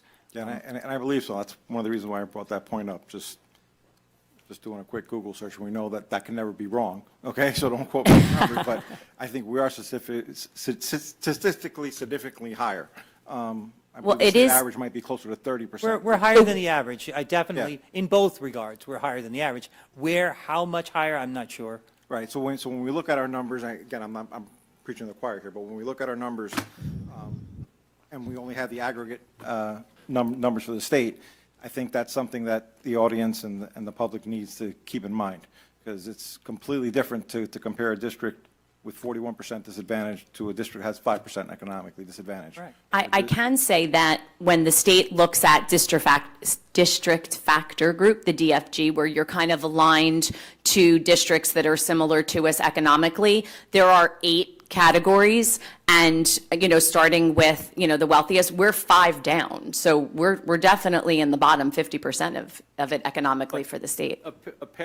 All this information is available on a state website where if a parent wanted to go and look at a comparable town, North Brunswick or Old Bridge or something.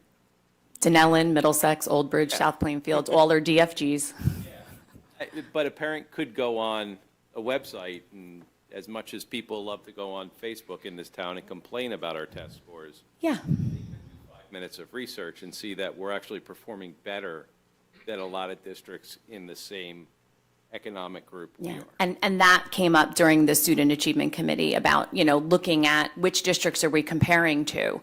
The town that I live in, as much as I would like to compare it with towns that are next to me, it's not the same, and it's not, the research related to economically disadvantaged, often, it comes down to things, and I share too much at these meetings, but I was first generation college. But a lot of times economically disadvantaged is who at home went to college or is able to support them or has isn't working shifts or doing things like that. So there are a lot of root causes related to why we look at economically disadvantaged. Is it 100% accurate? No. You could have an honors AP student that comes from a, economically disadvantaged family, but the research is there because of the patterns. And the state identifies it. So when we're looking at, all this time, we're looking at all these charts and these numbers, but according to your report, it's not an accurate assessment of Sayreville students for parents that are listening and parents that are concerned about test scores. If they do go and they look at, and they do look up that test number, the number, the state of New Jersey numbers for Sayreville compared to other districts in New Jersey. And it is concerning, very, very concerning when we look at those numbers. But from what you've described, those numbers are not accurate, an accurate picture of how our students in our schools here are actually doing, that they're actually doing better than what the state numbers actually reflect, because they are only looking at a whole group of students, but not taking into consideration, the specific demographic of students. Yeah, that are tested. you're absolutely correct. Well said. Yeah, you're absolutely correct. And the way that I look at it, or that I've approached it for all of these years, is it's one piece of data. Obviously, I spend a lot of time digging into this and planning, and what are we going to look at, and we reflect. But then there are other factors that come in, and we do have to look at those other things, So you I know? would venture to say, I think I would say that really parents could probably care less about what the state number is. What they want to know is, how are our kids doing here? And, are they learning math and language arts well enough that they're going to graduate, that they're going to be eligible for whatever path they choose out of high school, whether it be college or whether it be the military or whatever that path is that they choose, that they're going to be equipped by our faculty here in our Sayreville schools to reach those goals. And for me personally, running for Board of Education, those state numbers were one of my main concerns. But it is very revealing to me to hear the detailed reports that is not actually a picture of how our students are doing. I cannot thank you enough for that comment, because I think my goal in this position is to open up the transparency and to have the conversations and to talk about it, because it breaks my heart when I see sound bites outside that say, oh my gosh, Sayreville has terrible schools. And I'm like, no, That's what they're seeing when they look up that report. I have worked in other districts. I have lived in other districts. I have sent my child to a school in another district. And I will tell you right now that Sayreville and the people that are sitting in those seats, and make sure of it, and the ones that are sitting in these, this district cares. It has a comprehensive, student-centered approach to education that keeps me coming to work every day. And I think that's where we look at it. Yes, look at the number and say, could we do better? But just don't think of it as being our students in our school districts are terrible. And I get emotional, so I'll stop. And Carrie, you really hit it on the head in the sense that our jobs as leaders of this school district are to promote the best outcomes possible for these kids when they leave us. And our kids are achieving great outcomes when they graduate from the school district, whether it's going directly into the workforce or going into the college that they selected. And, one of the things that I know no one reads Talk Soup, but there's a committee at the high school, the Where Are They Now? If you ever have a chance, when it comes out, they work so hard to go ahead and look up graduates and find out what they're doing. Read it. It's amazing, some of the outcomes of our graduates. And it speaks volumes about what you just said. You can't define a school district based upon state standardized testing scores, particularly ones that have no impact on the kids. They're not high stakes. These kids don't like taking the NJSLA. Their parents don't like the NJSLA. But when you go ahead and you see the outcomes that our graduates are achieving, it makes you realize what incredible faculty, staff members, administrators, Board of Education members we have that are working together to promote those outcomes. So if there's a way for parents to be able to go to the Sayreville District website and to access how our kids are actually doing in an understandable format, that I think would be very helpful for parents who are concerned to see how each grade level is doing, not with the state testing, but with our own in-house. How are they doing grade-wise? At the end of the year, what was the average grade? I love that idea, and each grade level. I'm going to take that on. I want my curriculum and instruction page to reflect more than just So I am going to start sharing some of that good news and those wonderful things. Yes. I like that idea. And Thank then you. Parents would have a factual, true picture, of how each grade level is doing, in obviously the math and the language arts are the primary concerns, but also in the sciences and such. Because as Dr. Labby said, we do want to prepare our kids for after high school, whatever that may be. And even looking at the AP scores, AP classes are extremely difficult. It's a very heavy load for students that choose to do that. And to know that our students are performing as well as they are is not reflected in those state numbers. So I do think that would be wonderful if parents could see, okay, let me not look at that state number. When I go to our Sayreville website, this is actually the scores that our kids are achieving by the end of the year with our in-house testing. I like that. I could highlight. Yeah, it's important to look at the big picture, Yes. not just one piece of data. I just want to add, too, that I've been on the board, how many years will we be here? 5 years? So I have seen the transition from the old to the new, okay? And the new would be you ladies, okay? Just Babone just called me old. No, you, I'm the An new. old I'm not lady going and with a new- old. I'm not talking about But age. David's older than me. I'm not talking about age, I'm talking about positions, okay? So as people retired, Dr. Labby is the one who brought in people who are going to improve the scores, who are paying attention to the curriculum, and that would be Miss Grossman, right? Am I getting your name right? Because I always mess up. Thank you. So that would be somebody like Miss Grossman. Also, we do have a lot of people coming to our district for our great program that Mr. Nasser is in charge of. So let's stop pretending that Sayreville is not a destination for special needs children. People come, they rent here, they move into town specifically for that. So yes, we do have a larger population, but that's only because we're doing a great job. Not because, we have crappy numbers, Sayreville schools stink. It's because we have better schools, and that's why people want to bring their kids here. So people from the public have to realize that we had COVID where kids weren't even, they were home, parents trying to juggle their job, trying to keep the kid.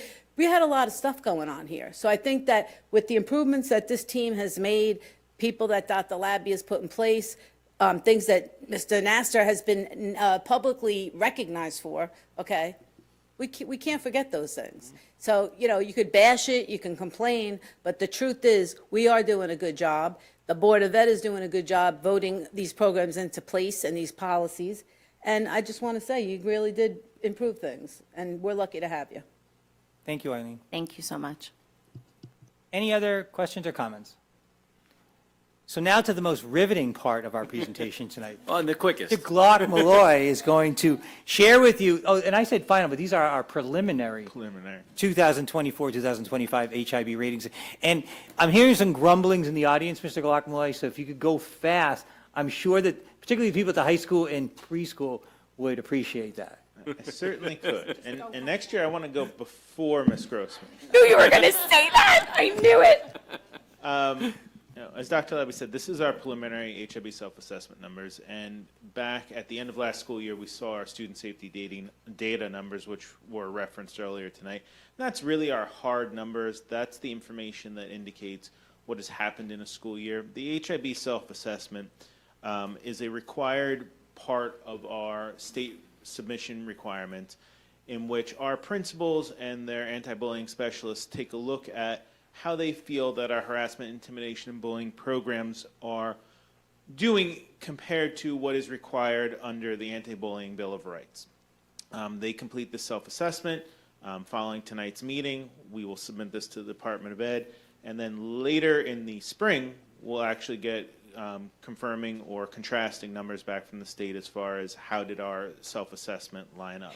So this, again, is dealing with our 24-25 school year. So it really doesn't reflect what's going on right now, but it gives us a picture in combination with our student safety data numbers on what exactly is going on with our HIB programs within our school year that had just completed. And it gives an outlook of what our principals and their staffs are looking to do going forward into the next school year.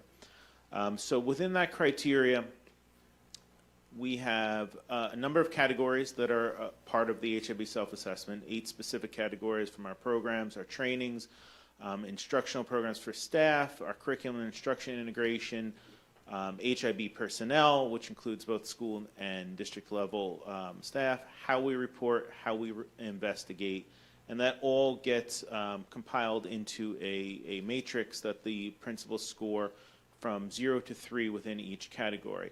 Of note, 2 is the meets requirements. You're meeting everything the state is requiring for you, and 3 in any of those categories, you are exceeding what the state is looking for you to do in any of those categories, which puts the maximum score at 78 points if you exceeded in every category that the state is looking for you to assess within your HIB scoring.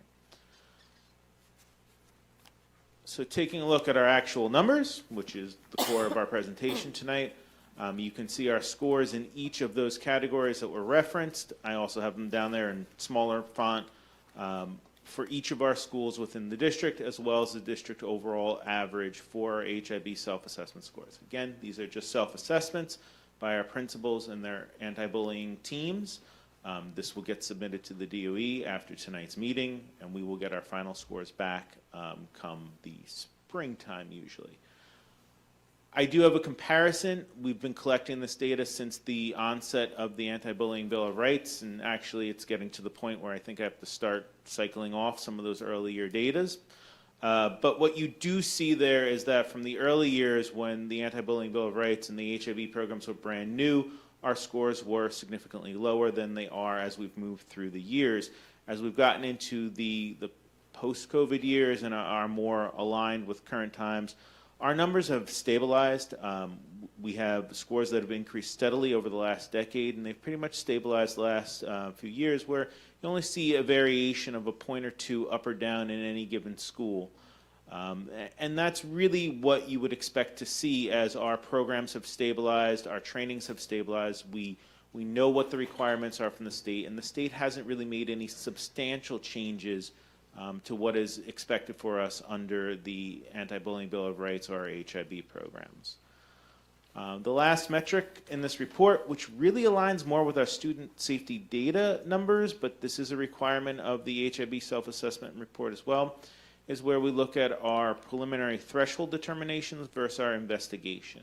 So state law under the HIB program does allow building principals, when they receive a potential report of harassment, intimidation, or bullying, they can run a threshold assessment, which basically states that if everything that is reported is assumed to be true, would it meet baseline criteria for an HIB, or perhaps it's code of conduct or some other remediation that we need to look at.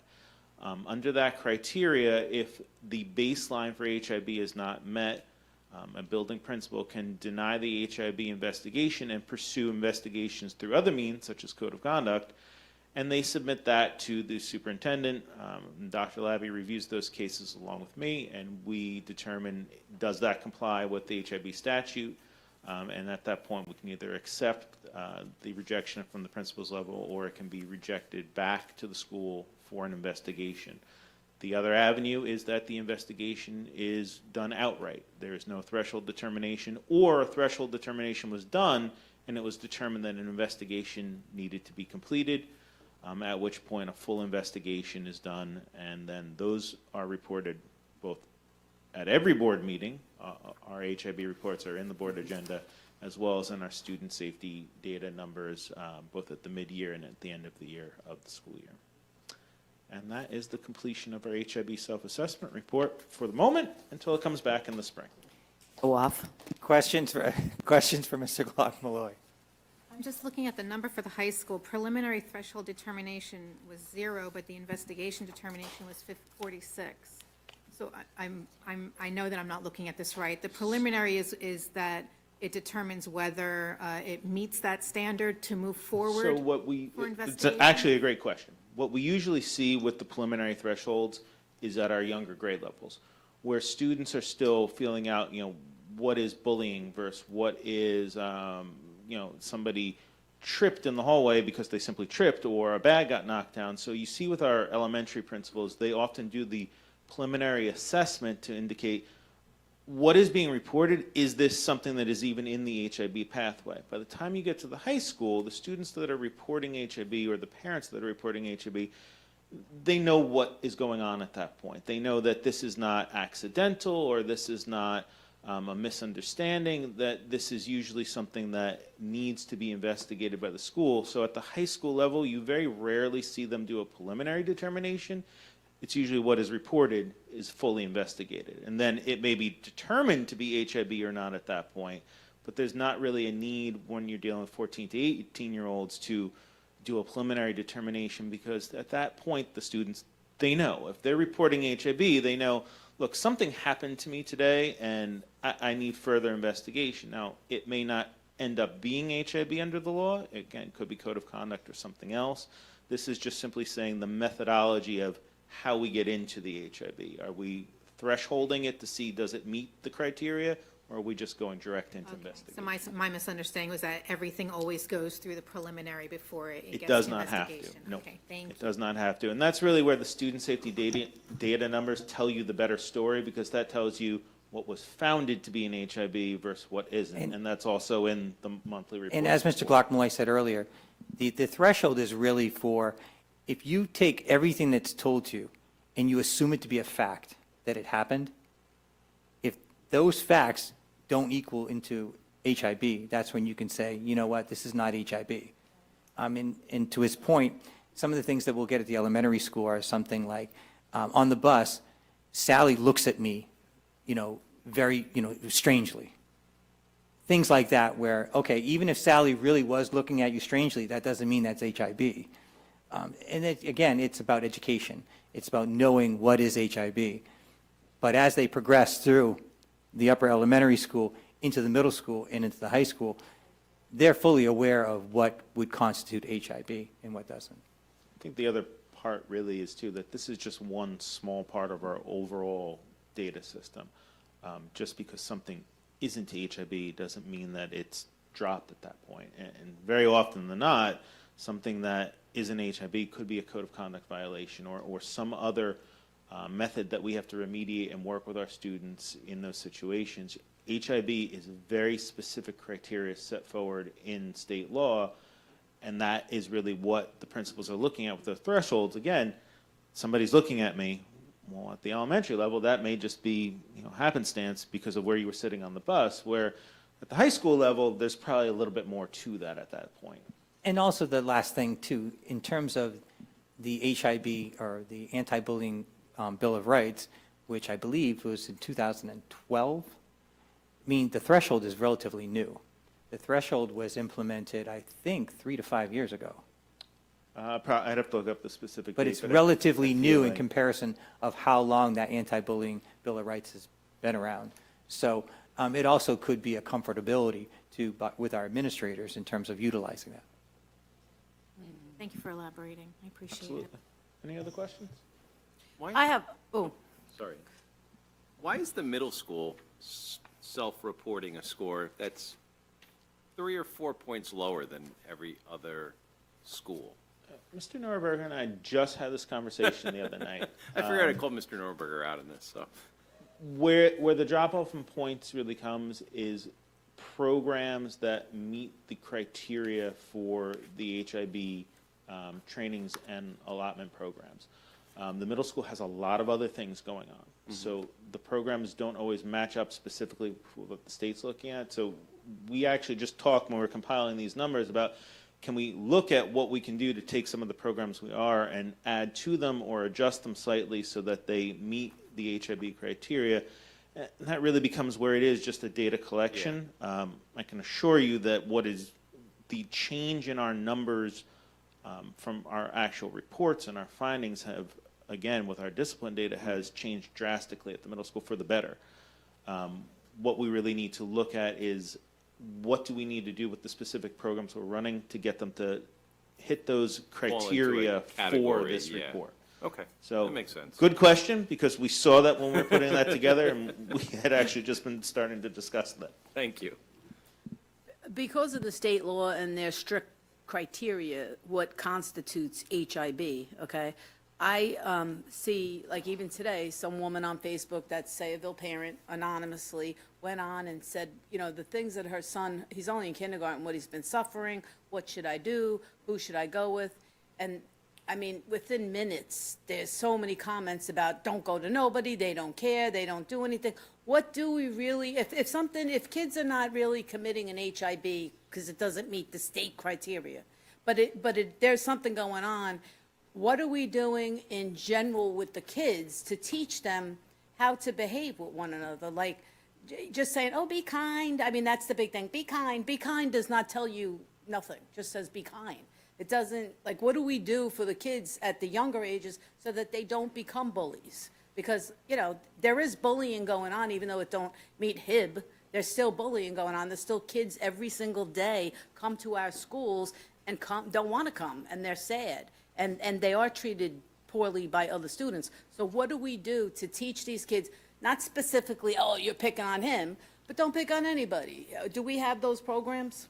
So many of those programs, everything from recess-based programs to social emotional growth programs. We worked with Silas last year, which was a role-playing program. It's integrated into the curriculum. It's integrated into, as you get up in the grade levels, the sports and athletics.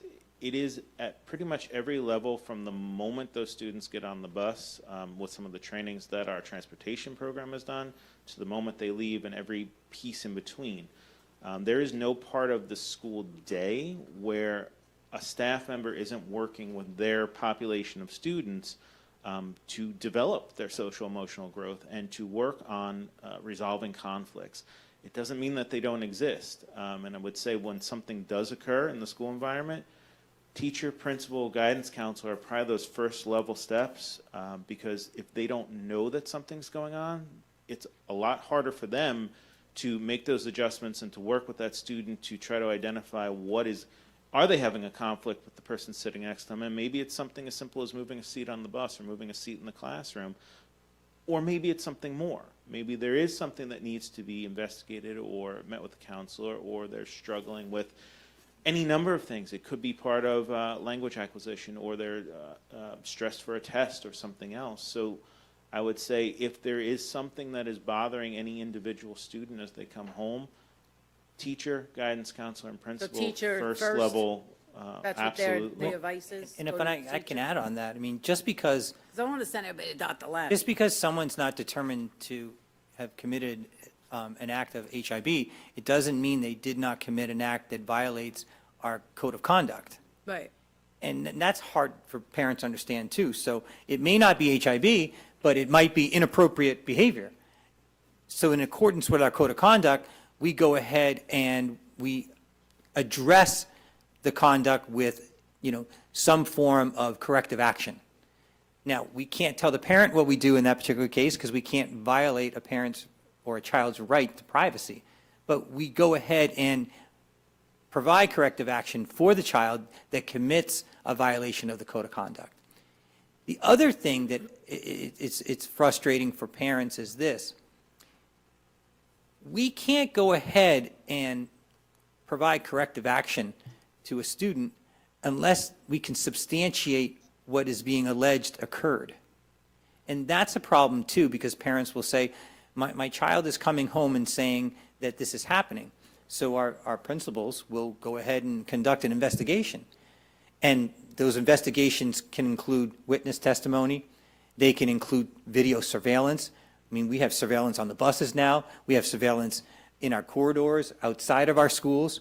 So we try to incorporate all those things to substantiate something happened. And if we can't do that, we can't go ahead and apply corrective action because we would not have just cause. There's no substantiation for it. We have to have what's called reasonable suspicion that it occurred. But sometimes it turns into a he said, she said. And if we can't get more evidence to go ahead and substantiate what occurred, we can't do much in terms of corrective action through the code of conduct. However, our school counselors are amazing, and they work with all of our students that are demonstrating some type of behavioral problem, particularly HIB. All of our students involved in HIB receive some form of counseling.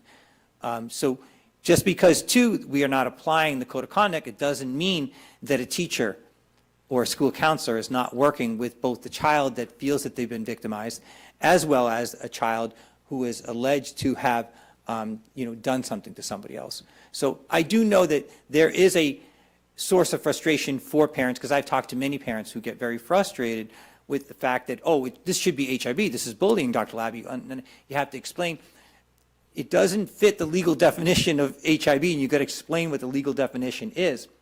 But then you have to explain to them in a way that doesn't violate the confidentiality of the other student that, don't worry though, we are applying the code of conduct to correctively address that behavior of the other student. And there are times when you have to say, listen, I know that your child is saying this happened to him or her, and I'm not saying that that did not happen, but all I'm saying is we don't have any evidence to substantiate that it happened. So I know through the conversations that I've had with many, many parents, those tend to be the greatest sources of frustration when it comes to these types of things. I think that's one of the big variables. With HIB, it's one of the odd areas related to conduct where parents of all sides get a notification. HIB was founded, HIB wasn't. And while that doesn't directly expose confidentiality, you can draw your own conclusions that if it was founded, okay, well, the other parties involved did something wrong then. When it comes to straight code of conduct, we can share everything about your child, but we can't share anything that we're doing about the other children in that mix. That can only be shared with their families, their parents. So that can often be a point of frustration where we can say, we're applying policy, we're applying code of conduct. HIB is really the only area where all the parents and all the students get a notification of what happened with the total environment, where regular code of conduct or other remediations, you don't see that. You only get information about your child. Yes, I just wanted to know because I want to know where to direct them. You know, they're talking, nobody cares about my kid. You know, I don't want them to think that we don't care. Always their teacher first, then building principal, and naturally, they can contact me too. If I can just add a little anecdotal, because I believe my colleague Eileen here brought up a great point. What do we do? It's not just dealing with code of conduct and bullying, it's preventing it. So this is simply, obviously, an anecdotal piece, but when my oldest first came to the district in the middle school, there was bullying, a lot of bullying code of conduct that her and her friends felt they were receiving, and it was an issue. And then, for some reason, we hired this guy named Glahusky to take over the middle school. And I got to tell you, I was really upset after the first year because all of a sudden, my daughter and her friends would come home and tell me that there were no more issues, they were happy to go to school, they were happy to learn. You know, it was a complete change. And obviously, that's because of the proactive action that this administration took, and the changes that this administration, by putting in Mr. Glahusky there, and the changes that he made. I don't know what he did over there. I don't know if the guy has like an S under his chest and just kind of magically fixed it, but whatever he did worked, and I think that's obviously not just indicative of the middle school and what Glahusky did there. I think that's something we do in all our schools, and all our principals and administrators do. So, as a parent, I just want to throw that anecdotal piece in there about prevention and teaching our kids differently. That my experience has been, it's been very successful, and that we're always going to have problems because there's always kids and they're adolescents and things are going to happen, but we're certainly proactive in preventing it. Anybody Thank else? you. Any more comments or questions? Thank you, Mr. Glock. I think his presentation was longer than mine. A lot of questions. Presentation wasn't, the Q&A session was. Had a lot of questions tonight. Thank you. Okay, moving on to board discussion. Okay, A-team, you can exit stage right if you want. Yeah, the natives are getting restless. Good night, everybody. Thank you for coming. Thank you, A-team. Thank you. Good night, Super Glue. Happenstance, yeah.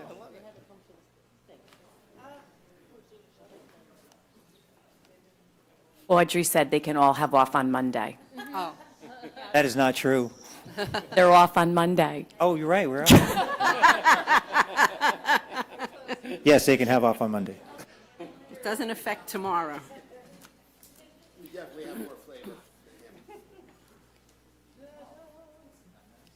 think even Eric had more flavor in his.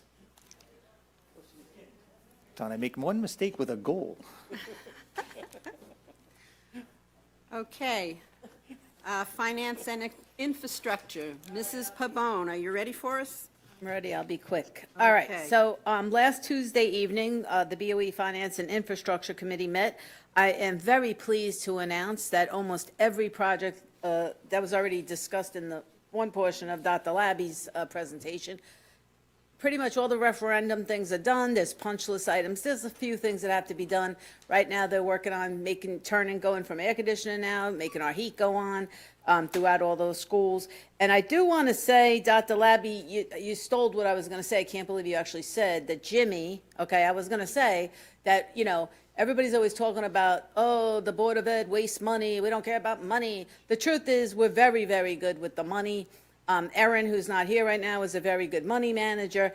And the fact that we have Jimmy, okay, being our project manager, saved us, I would probably say, a couple $100,000, all right? Because Jimmy, all right, not only did he do, he's phenomenal at the job he does, okay? He also cared about the school, cared about the project more than any outsider would have, all right? So we have to give a lot of credit to Jimmy for getting all the stuff done. And I can't even believe it. Can you believe it's done? Like, when we first started this out, right? Well, I am being quick, but, so it's almost done. But, so I'm not going to go into every single school. We're waiting on a couple of things, JCP&L's putting on a switch and all this stuff, but that's beyond our control. We're still working on the green sky, the solar. We're still waiting for the, what's it called? The greenhouse. So, all in all, we're doing good as a district. I believe that financially we're doing well too, so give us some credit, people. Have a great night. Thank you, Mrs. Pabon. Mr. Callahan, do you have personnel for us? Yep, and you want me to do back-to-back, go right from personnel Go right right into ahead. student achievement? Tonight's Personnel Committee met. We covered the updates on the very, very few open positions for both certificated and non-certificated staff. We also discussed the preparations for the November 4th Professional Development Day, including the approval of the presenters that's going to be on tonight's agenda. And I know there's two great presenters that are going to be here, Dr. Labby and Mrs. Bloom. They'll be presenting as well. Yay! Dr. Ag? Aguiles, yes. Well, and Dr. Aguiles as well, so yes. We also reviewed the plans for the mid-year job fair, which is going to focus on the non-certificated openings that we have in transportation, cafeteria, and maintenance. Our next personnel meeting will take place at the next Board of Ed meeting. So then I'm going to roll right into the Student Achievement Committee met last Tuesday. We got the sneak preview of Mrs. Grossman's presentation, so I won't repeat that at all. She also spoke about the revised curriculum guides that are all up for approval tonight. And there's some new high school clubs, Key Club, Letters of Hope, Mock Trial, and Philodendrons and Pothos. Good, did not know, that's a plant. I know it's a plant, so I know it's a plant club. Yes. Again, they're all up for approval on tonight's agenda. And then, let's see what else. Mrs. Burt spoke. She spoke about the upcoming November 4th professional development as well, and new frontline professional growth system, Sayreville University workshops for the new teachers, and she gave us updates on the ESA grant and the climate change grants. And then our next student achievement meeting will be on October 28th. Keep it short and simple, just like Dr. Thank you. Middlesex County School Boards Association, nothing new to report. We had a good meeting. Aaron, who is our attorney, came and spoke on behalf of Bush. Some legal questions were answered, but all in all, you can get all of that in your emails, which is sent to you, school boards, so I will not belabor the point. There we go. Okay. At this time, we will open to public for agenda and presentation items only.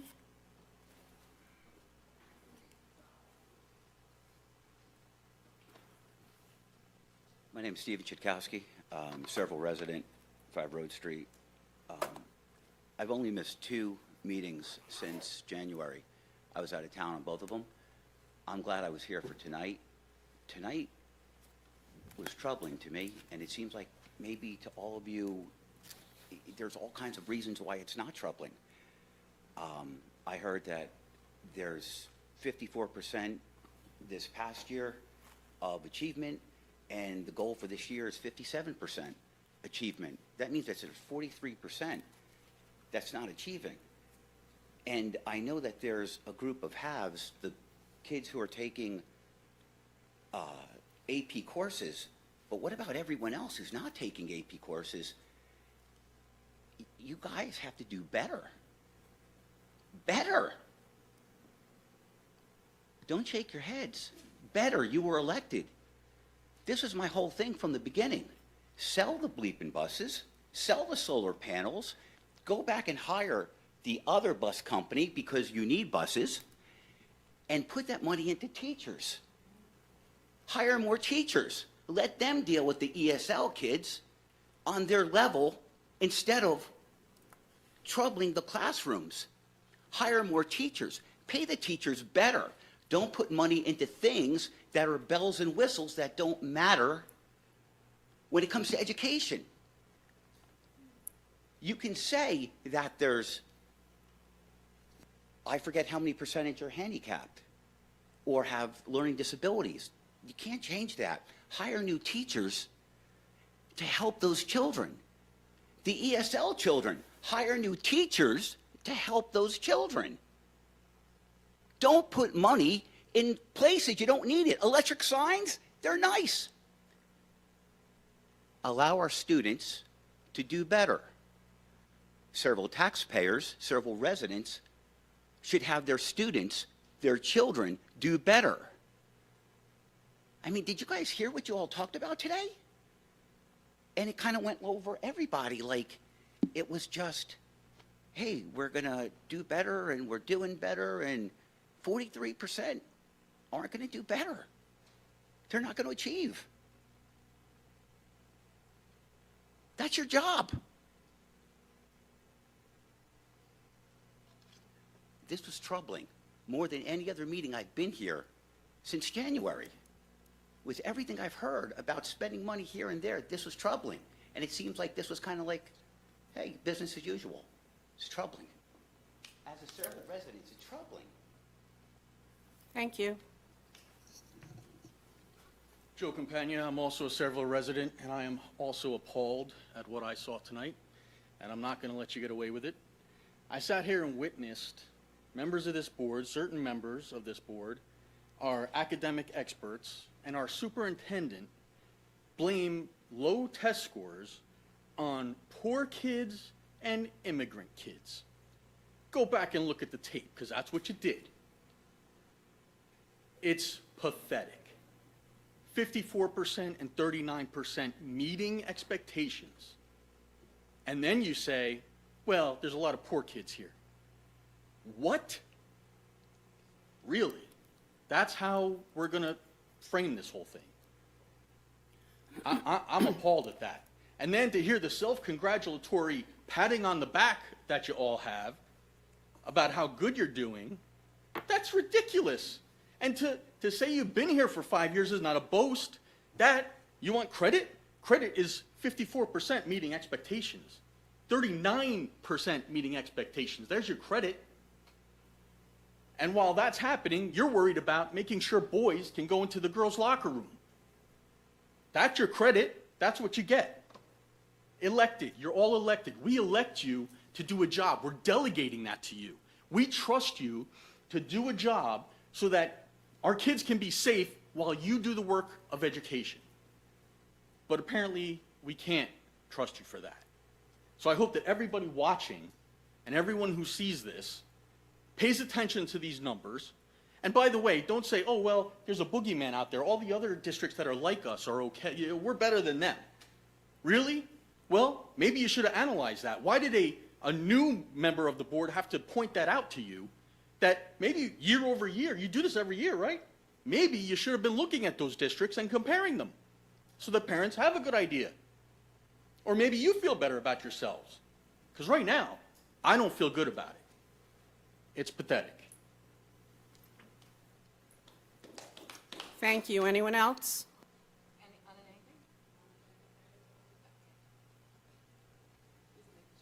Okay, Dr. Labby?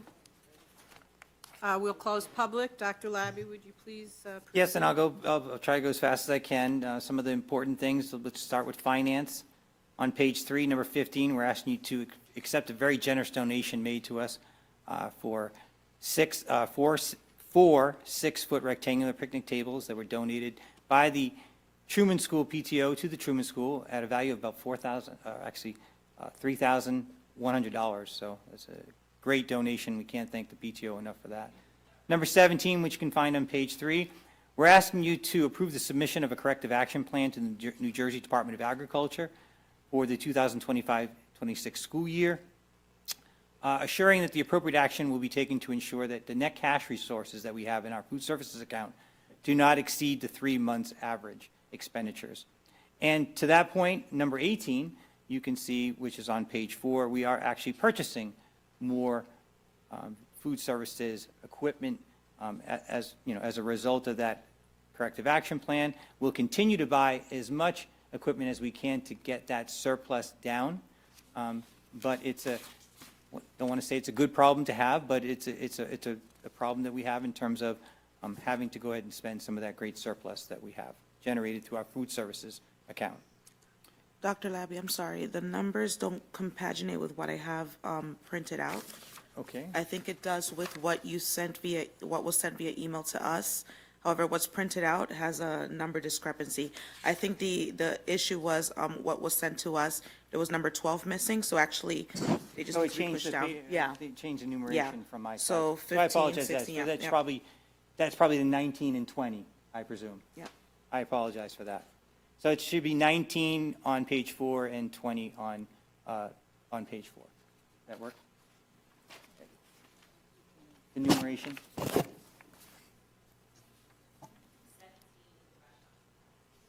Okay, so 17 is restaurant supplies, and then, Yeah, I want to make sure okay, we're looking at the right 16, one. so Okay. it's one less. Okay, I apologize for that. Yep.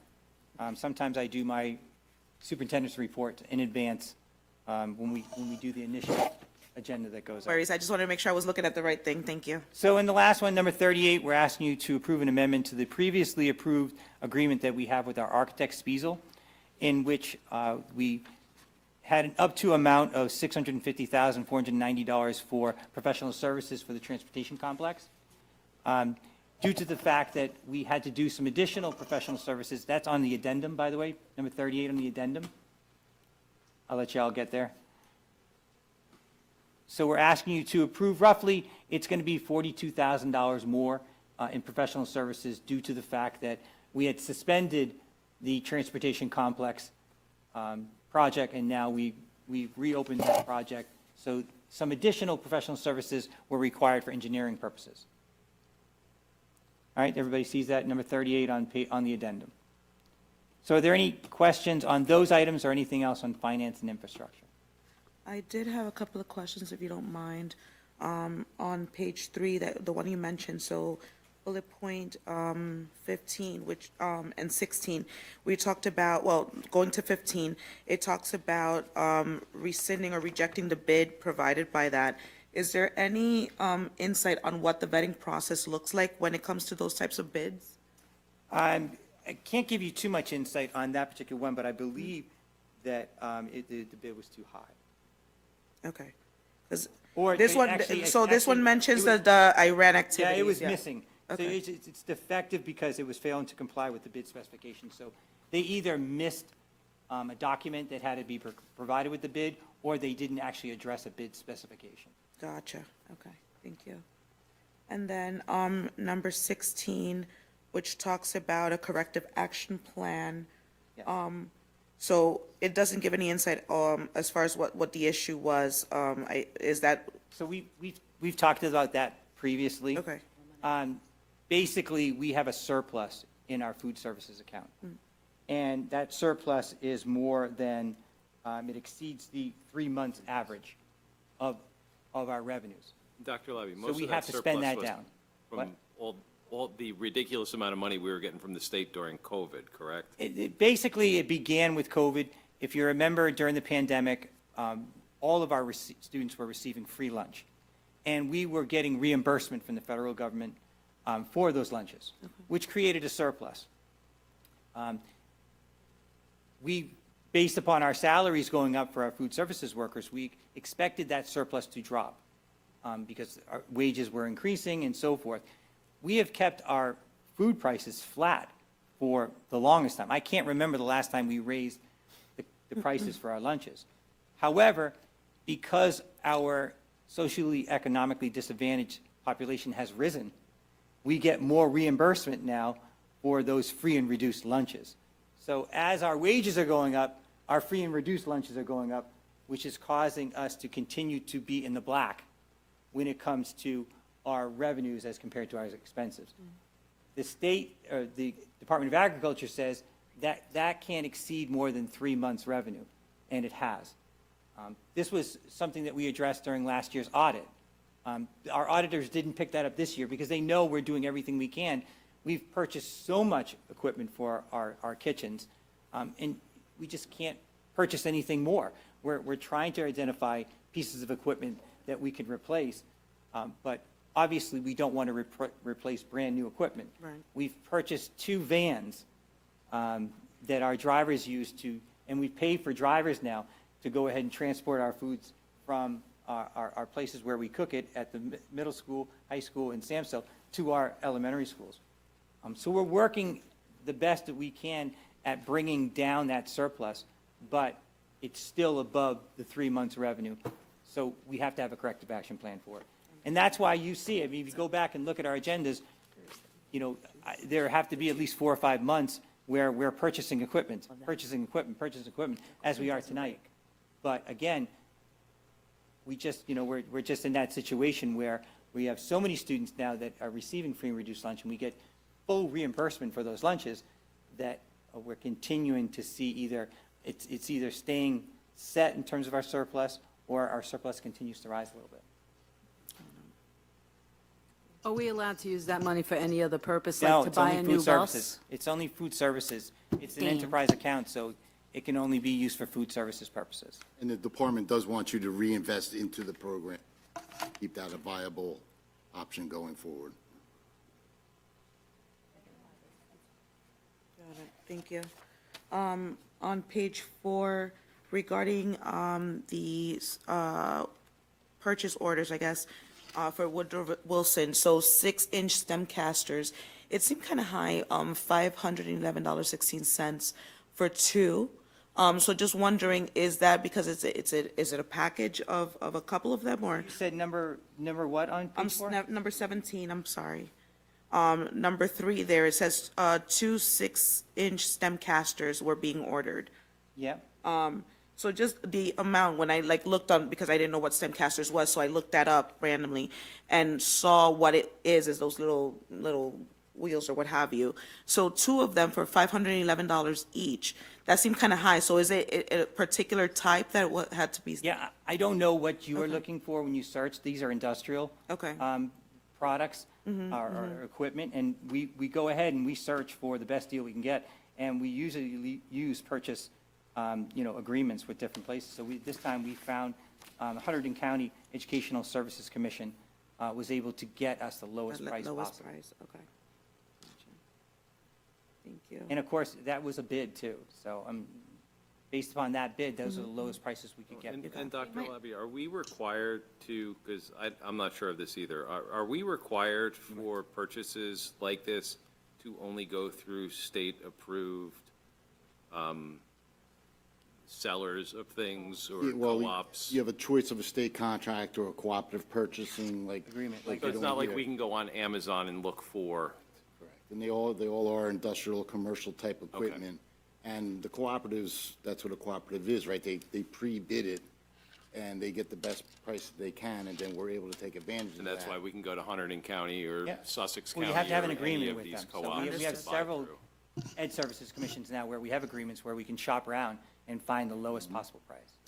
And bear in mind, we're shopping around with people that are specifically selling to the state, and they're all trying to make money. So it's not like we go to the free market and go to the cheapest person. We have to go to the cheapest person that's allowed to rip us off. Any other questions? I'm sorry, Dr. Labby, I have another one regarding the one for the Liberty Science Center. So it was interesting to me because I looked at the bus parking fee. So I've been there before, and when I had looked at previously parking there, it says here $30, $40. However, on their website, it says $10 per day per buses. So I'm just wondering, is it a similar type of thing where you enter into a certain type of contract with them as a school to say, you know, you get a discounted rate for something, or just, how do you come about the, I guess, the bus parking fee? We're sending multiple buses at the same time, so they charge per bus, but we're taking the entire grade level over the course of a couple of days. So they actually calculate everything. It's $10 per bus, that trip, that So it's day, it might be three buses that three is going that buses. day, really? Okay, that was my, okay, got it, thank you. Yes, and we have our middle school and Samsel, which are also given Title I discounts because they're both considered Title I school-wide schools. Okay. So we did get a nice discount on the whole trip together that we're using the grant funding for. Got it, okay, that's what wasn't clear to me, like, I thought it was just one bus for, okay, got it, thank you. Any others? You're gonna kill me, Dr. Labby, but this is the last one, I promise, regarding this. And I know we've talked about it before, but when it comes to, let me see, page 9. When it comes to the selling of the surplus property, I know we talked about like the, in bullet point G, where we talk about the selling of the surplus property and the wording around that. So it says the items will be disposed of if they're not sold, right? But we've talked about like the possibility of maybe donating them to other institutions, but you said most times they do sell, or 100% of the time maybe they do sell. However, is it possible to just put in there the writing as far as something to the effect of, you know, just looking for clarity, to something to say to, or donate it to a local business in need of said equipment, because God forbid it doesn't sell, then how do we account for that? So if it doesn't sell, and Ken, you can correct me if I'm wrong here on this. If it doesn't sell, we then would do what we would call, we declare it obsolete. So when you declare something obsolete, you don't necessarily have to throw it out. You can go ahead and donate it to a particular group if you're able to. That's true. Yep. My God, I got that right. Good job. I'll be here all week. Which is great, but we don't have it in writing, right? So again, how do we like But account it's for that? basically, so I mean, I guess, what actual sentence are you having a difficult time with? It just says if the item, if it's not sold, the items will be disposed of. So maybe what we can do in the future is say, declare it obsolete. Right, and something to that. That yeah. way, we can go ahead and if we're able to donate it, we can donate it, and so forth. But Yeah, we just do to have have to that in declare it writing. obsolete. And if you're not able to find a donor, you do dispose of it. Okay. Thank you. And I would agree that most of it does sell. It may not be a lot. Understood, but in the case it doesn't, then That's right, we in have case, that yeah. caveat there, yeah. Okay, thank you. You know somebody needs it donated, like, we're not gonna. We wouldn't necessarily know it, but sometimes we are able to reach out to people. I know David just whispered into my ear that we've done that before with certain items where we have donated it. You always got to be, you have to be a little bit careful too when you're donating things that are bought by the public. But that's why we go through the process of trying to sell it first, so it goes, in a sense, back to the taxpayer. But then we declare it obsolete, and then we're actually able to do what we want with it. The only thing that changes with that is textbooks. It has a whole different set of procedures that we got to follow from the state. But, yeah. But I'll make a note that we change that last sentence to, rather than dispose of, declare obsolete. Appreciate it. That it? So, yeah, thank you. Okay, thank you. So if I can grab your attention and direct it towards student achievement. Number one, we're asking you to approve a settlement agreement for a student. That's on page 18, I hope. Number two, which is also on page 18, I hope, we're asking you to approve 2 long-term suspensions. Number three, as was discussed earlier, on page 18, we're asking you to approve multiple revised curriculum guides. And then what was also discussed on page 19, I hope it's on page 19, number 5, we're asking you to approve new clubs at the high school. Any questions on those items or anything else on student achievement that I didn't mention? So of the 4 clubs listed that we are looking to approve tonight, could you give a brief description of what the Key Club and the Letters of Hope clubs are? Ms. Grossman? Sure. The Key Club is the student extension for Kiwanis. So Key Club is a community service type of club. So they learn about civics, they learn about community outreach, they do some partnered activities with the Kiwanis Club. So we have Leo's, they're the student club for the Lions, so this is just another kind of extension of it. And Letters of Hope is one of our students came up with the idea of wanting to send cards and notes to children and patients that are in hospitals dealing with illnesses, just to kind of send them encouragement for, we're thinking of you, feeling better type of thing, which is just represents the sweetness of our students. Yep, Thank you, that's wonderful. Thank you. absolutely. If I can direct your attention now to governance, let's begin with number 2 on page 20. We're asking you to approve what we've already gone over, the 2025-2026 school district goals.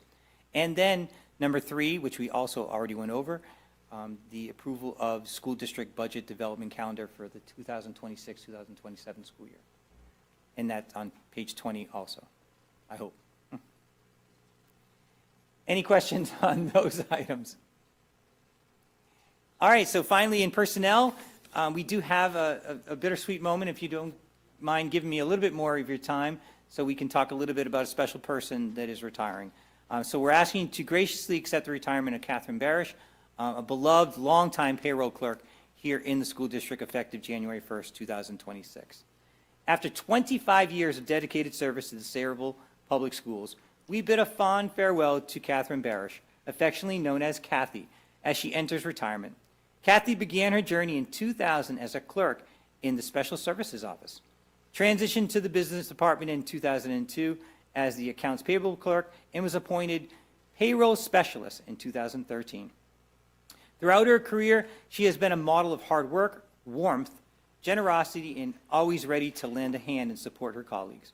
Her loyalty to the district and the Business Department has never wavered, earning praise from 3 superintendents and the admiration of all that work with her, particularly of the business administrators that have worked with her. We wish Kathy all the best in her next chapter. She will be certainly missed, and something of note to add is she's a master gardener. And she has dedicated much time volunteering to help people with gardens and so forth. And I know that she's going to be spending a great deal of time gardening during her retirement, and we can't thank her enough for all she's done. And I, obviously, working in central office for the past 12 years, have gotten to know her. But the funniest story I can tell you about Kathy is, Kathy and I were talking one day, so she says, how's Carol doing? And I'm like, Carol who? And she goes, your wife. I'm like, you know my wife? She goes, yeah, she calls me every month about your paycheck.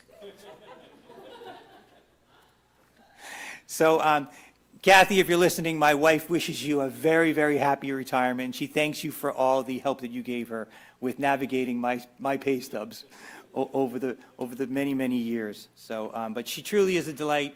And the one word that I want to reinforce the most or underscore from what I just read to you was warmth. She just emits great warmth. She's just a wonderful human being and a great person, and one of those people that you just love to be around because of her very positive and warming demeanor. So I'm going to miss her tremendously. Okay, so along with that, number 7 and 34, which you can find on pages 24 and 25, I hope, and the addendum, we're asking you to hire new certificated and non-certificated staff for this school year.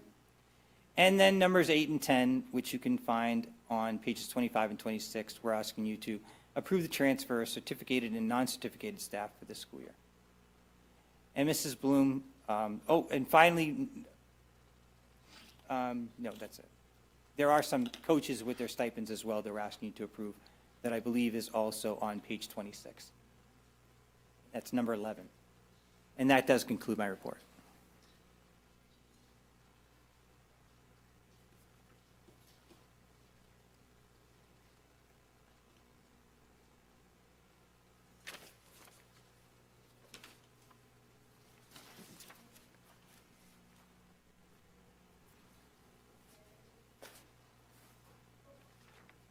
I wanted to say to everyone, just so you know, thank you for agreeing to put that bus at the Touch a Trunk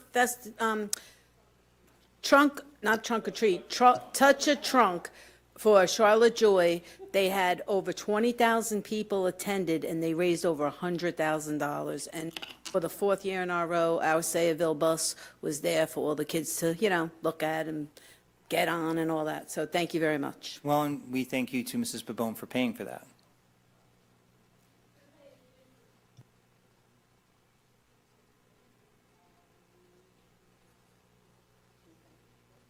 So moved. Second. First, second, okay. Okay, consent agenda. Mr. Callahan? I need to abstain on governance, item number 1, but everything else, yes. Mr. Chukowski? Yes. Mr. Fernandez? Yes. Mrs. Hernandez? Yes. Mrs. Maldonado? Yes. Mrs. Napolitano? Yes. Mr. Pabon? Yes. Mr. Smith? Yes. And Ms. Bloom? Yes. Motion's carried. Okay. At this time, we will open to public for any items.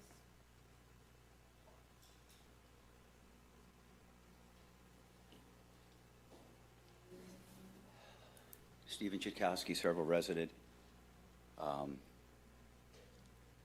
So earlier in the meeting, Superintendent Dr. Labby had talked about the lack of etiquette at the football game, and then how it was handled better, and how well our student athletes from Sayreville handled themselves. And that's a blessing to see. Going back many meetings ago, a man got up here to the mic and he spoke about how the temperature had to be turned down because people were speaking too harshly, and he said his son was bullied based upon his family situation. I had gotten up afterwards the next meeting, not wanting to antagonize that meeting, and said, listen, if we're going to turn down a temperature, everyone needs to address each other appropriately. So I pointed out that some board members went on social media and attacked other board members who were running at the time. There were some who responded to statements about the women who were running for the board, calling them crazy, and liked it. There were others who turned their backs to people who came to speak at the mic, and that's just, I said, not appropriate. It's not the way we treat each other. Anyway, I held to that then, I hold to that now. So I'm not on social media, but someone sends me this, and it says, it's from Mrs. Bloom. She says, if you haven't watched the Board of Education meeting, I suggest that you do. Visitors from out of town continue to come to speak against our one board policy. Obviously, they do not see the big picture. Education is so much more than one policy. They believe they are right, and everyone who disagrees with them is wrong. I suggest they take their message to their own local board and leave us to do our job of educating, nurturing, and keeping our students safe. Well, I am a Sayreville resident and a Sayreville taxpayer, and I've been coming here since I have been aware of the whole board running. The spouse of a sitting board member stated that buses are not important. Really? Solar energy is not important? Solar benefits the taxpayer by reducing the district energy cost. If I need to explain the necessity of busing, something is terribly wrong, by which I think your husband then said, hey, you can't teach stupid. You tell me if that's a good example. And you don't have a problem with reading comprehension or understanding English. I didn't say we didn't need buses. I said we didn't need to buy buses. We didn't need to put money into buses until the bells and whistles. You had a bus service already. Children weren't walking before then. So don't misrepresent my statements. And don't call names if you're on the board representing the city of Sayreville. And if that's how you're going to address people, you shouldn't be there. Time is up. Anyone else? Let's go. Good evening. My name is Kim Lindley. I reside in Manalapan, a former teacher, a mom, a concerned aunt of a niece who lives in Sayreville. Policy 9200, cooperation between school and parents, states that this board believes that education of a child is a joint responsibility that they share with the parent of a legal guardian. Also, this partnership is to ensure the best interests of the child are at best served in this process. A strong program of communication between home and school must be maintained. This policy affirms that the board members believe that parents know more about their children. Suggested policy 5756 is in direct conflict with this policy. Teachers are one of the most influential people in a child's life. In Psychology Today, How Teachers Change Lives is an article which states, not only do teachers help students prepare for their careers, but can make a long-lasting impact on their minds and personalities. They can influence how a child thinks with influences, which influence how they feel. In the MayoClinic.org states that gender dysphoria is a feeling of distress that can happen when a person's gender identity differs from the sex assigned at birth. How can you have policy like 5756, which enables a child to make complex decisions without parental involvement? When these things are based off of feelings, how often do your feelings change? Who can count often a child's feelings change? The elementary students' two most influential people are their parents and teachers. Teachers to an elementary student play such an integral part of their development. Hold on. As a former teacher, these students rely on the teachers for security and education while they are away from their mom and dad. This relationship is so strong in these fundamental years. Why have a policy that puts the child between the teacher and the parent? Teachers are role models to students. Parents entrust their children to the school and hope they will keep them abreast of their child's needs. Policy 5756 gives a secret file from the parents. The child determines when to tell mom and dad.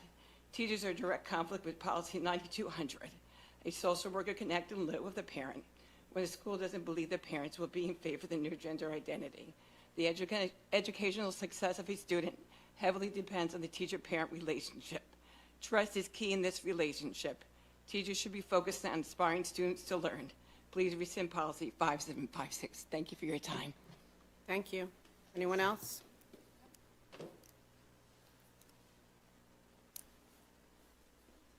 Carolyn Mack, still from Old Bridge.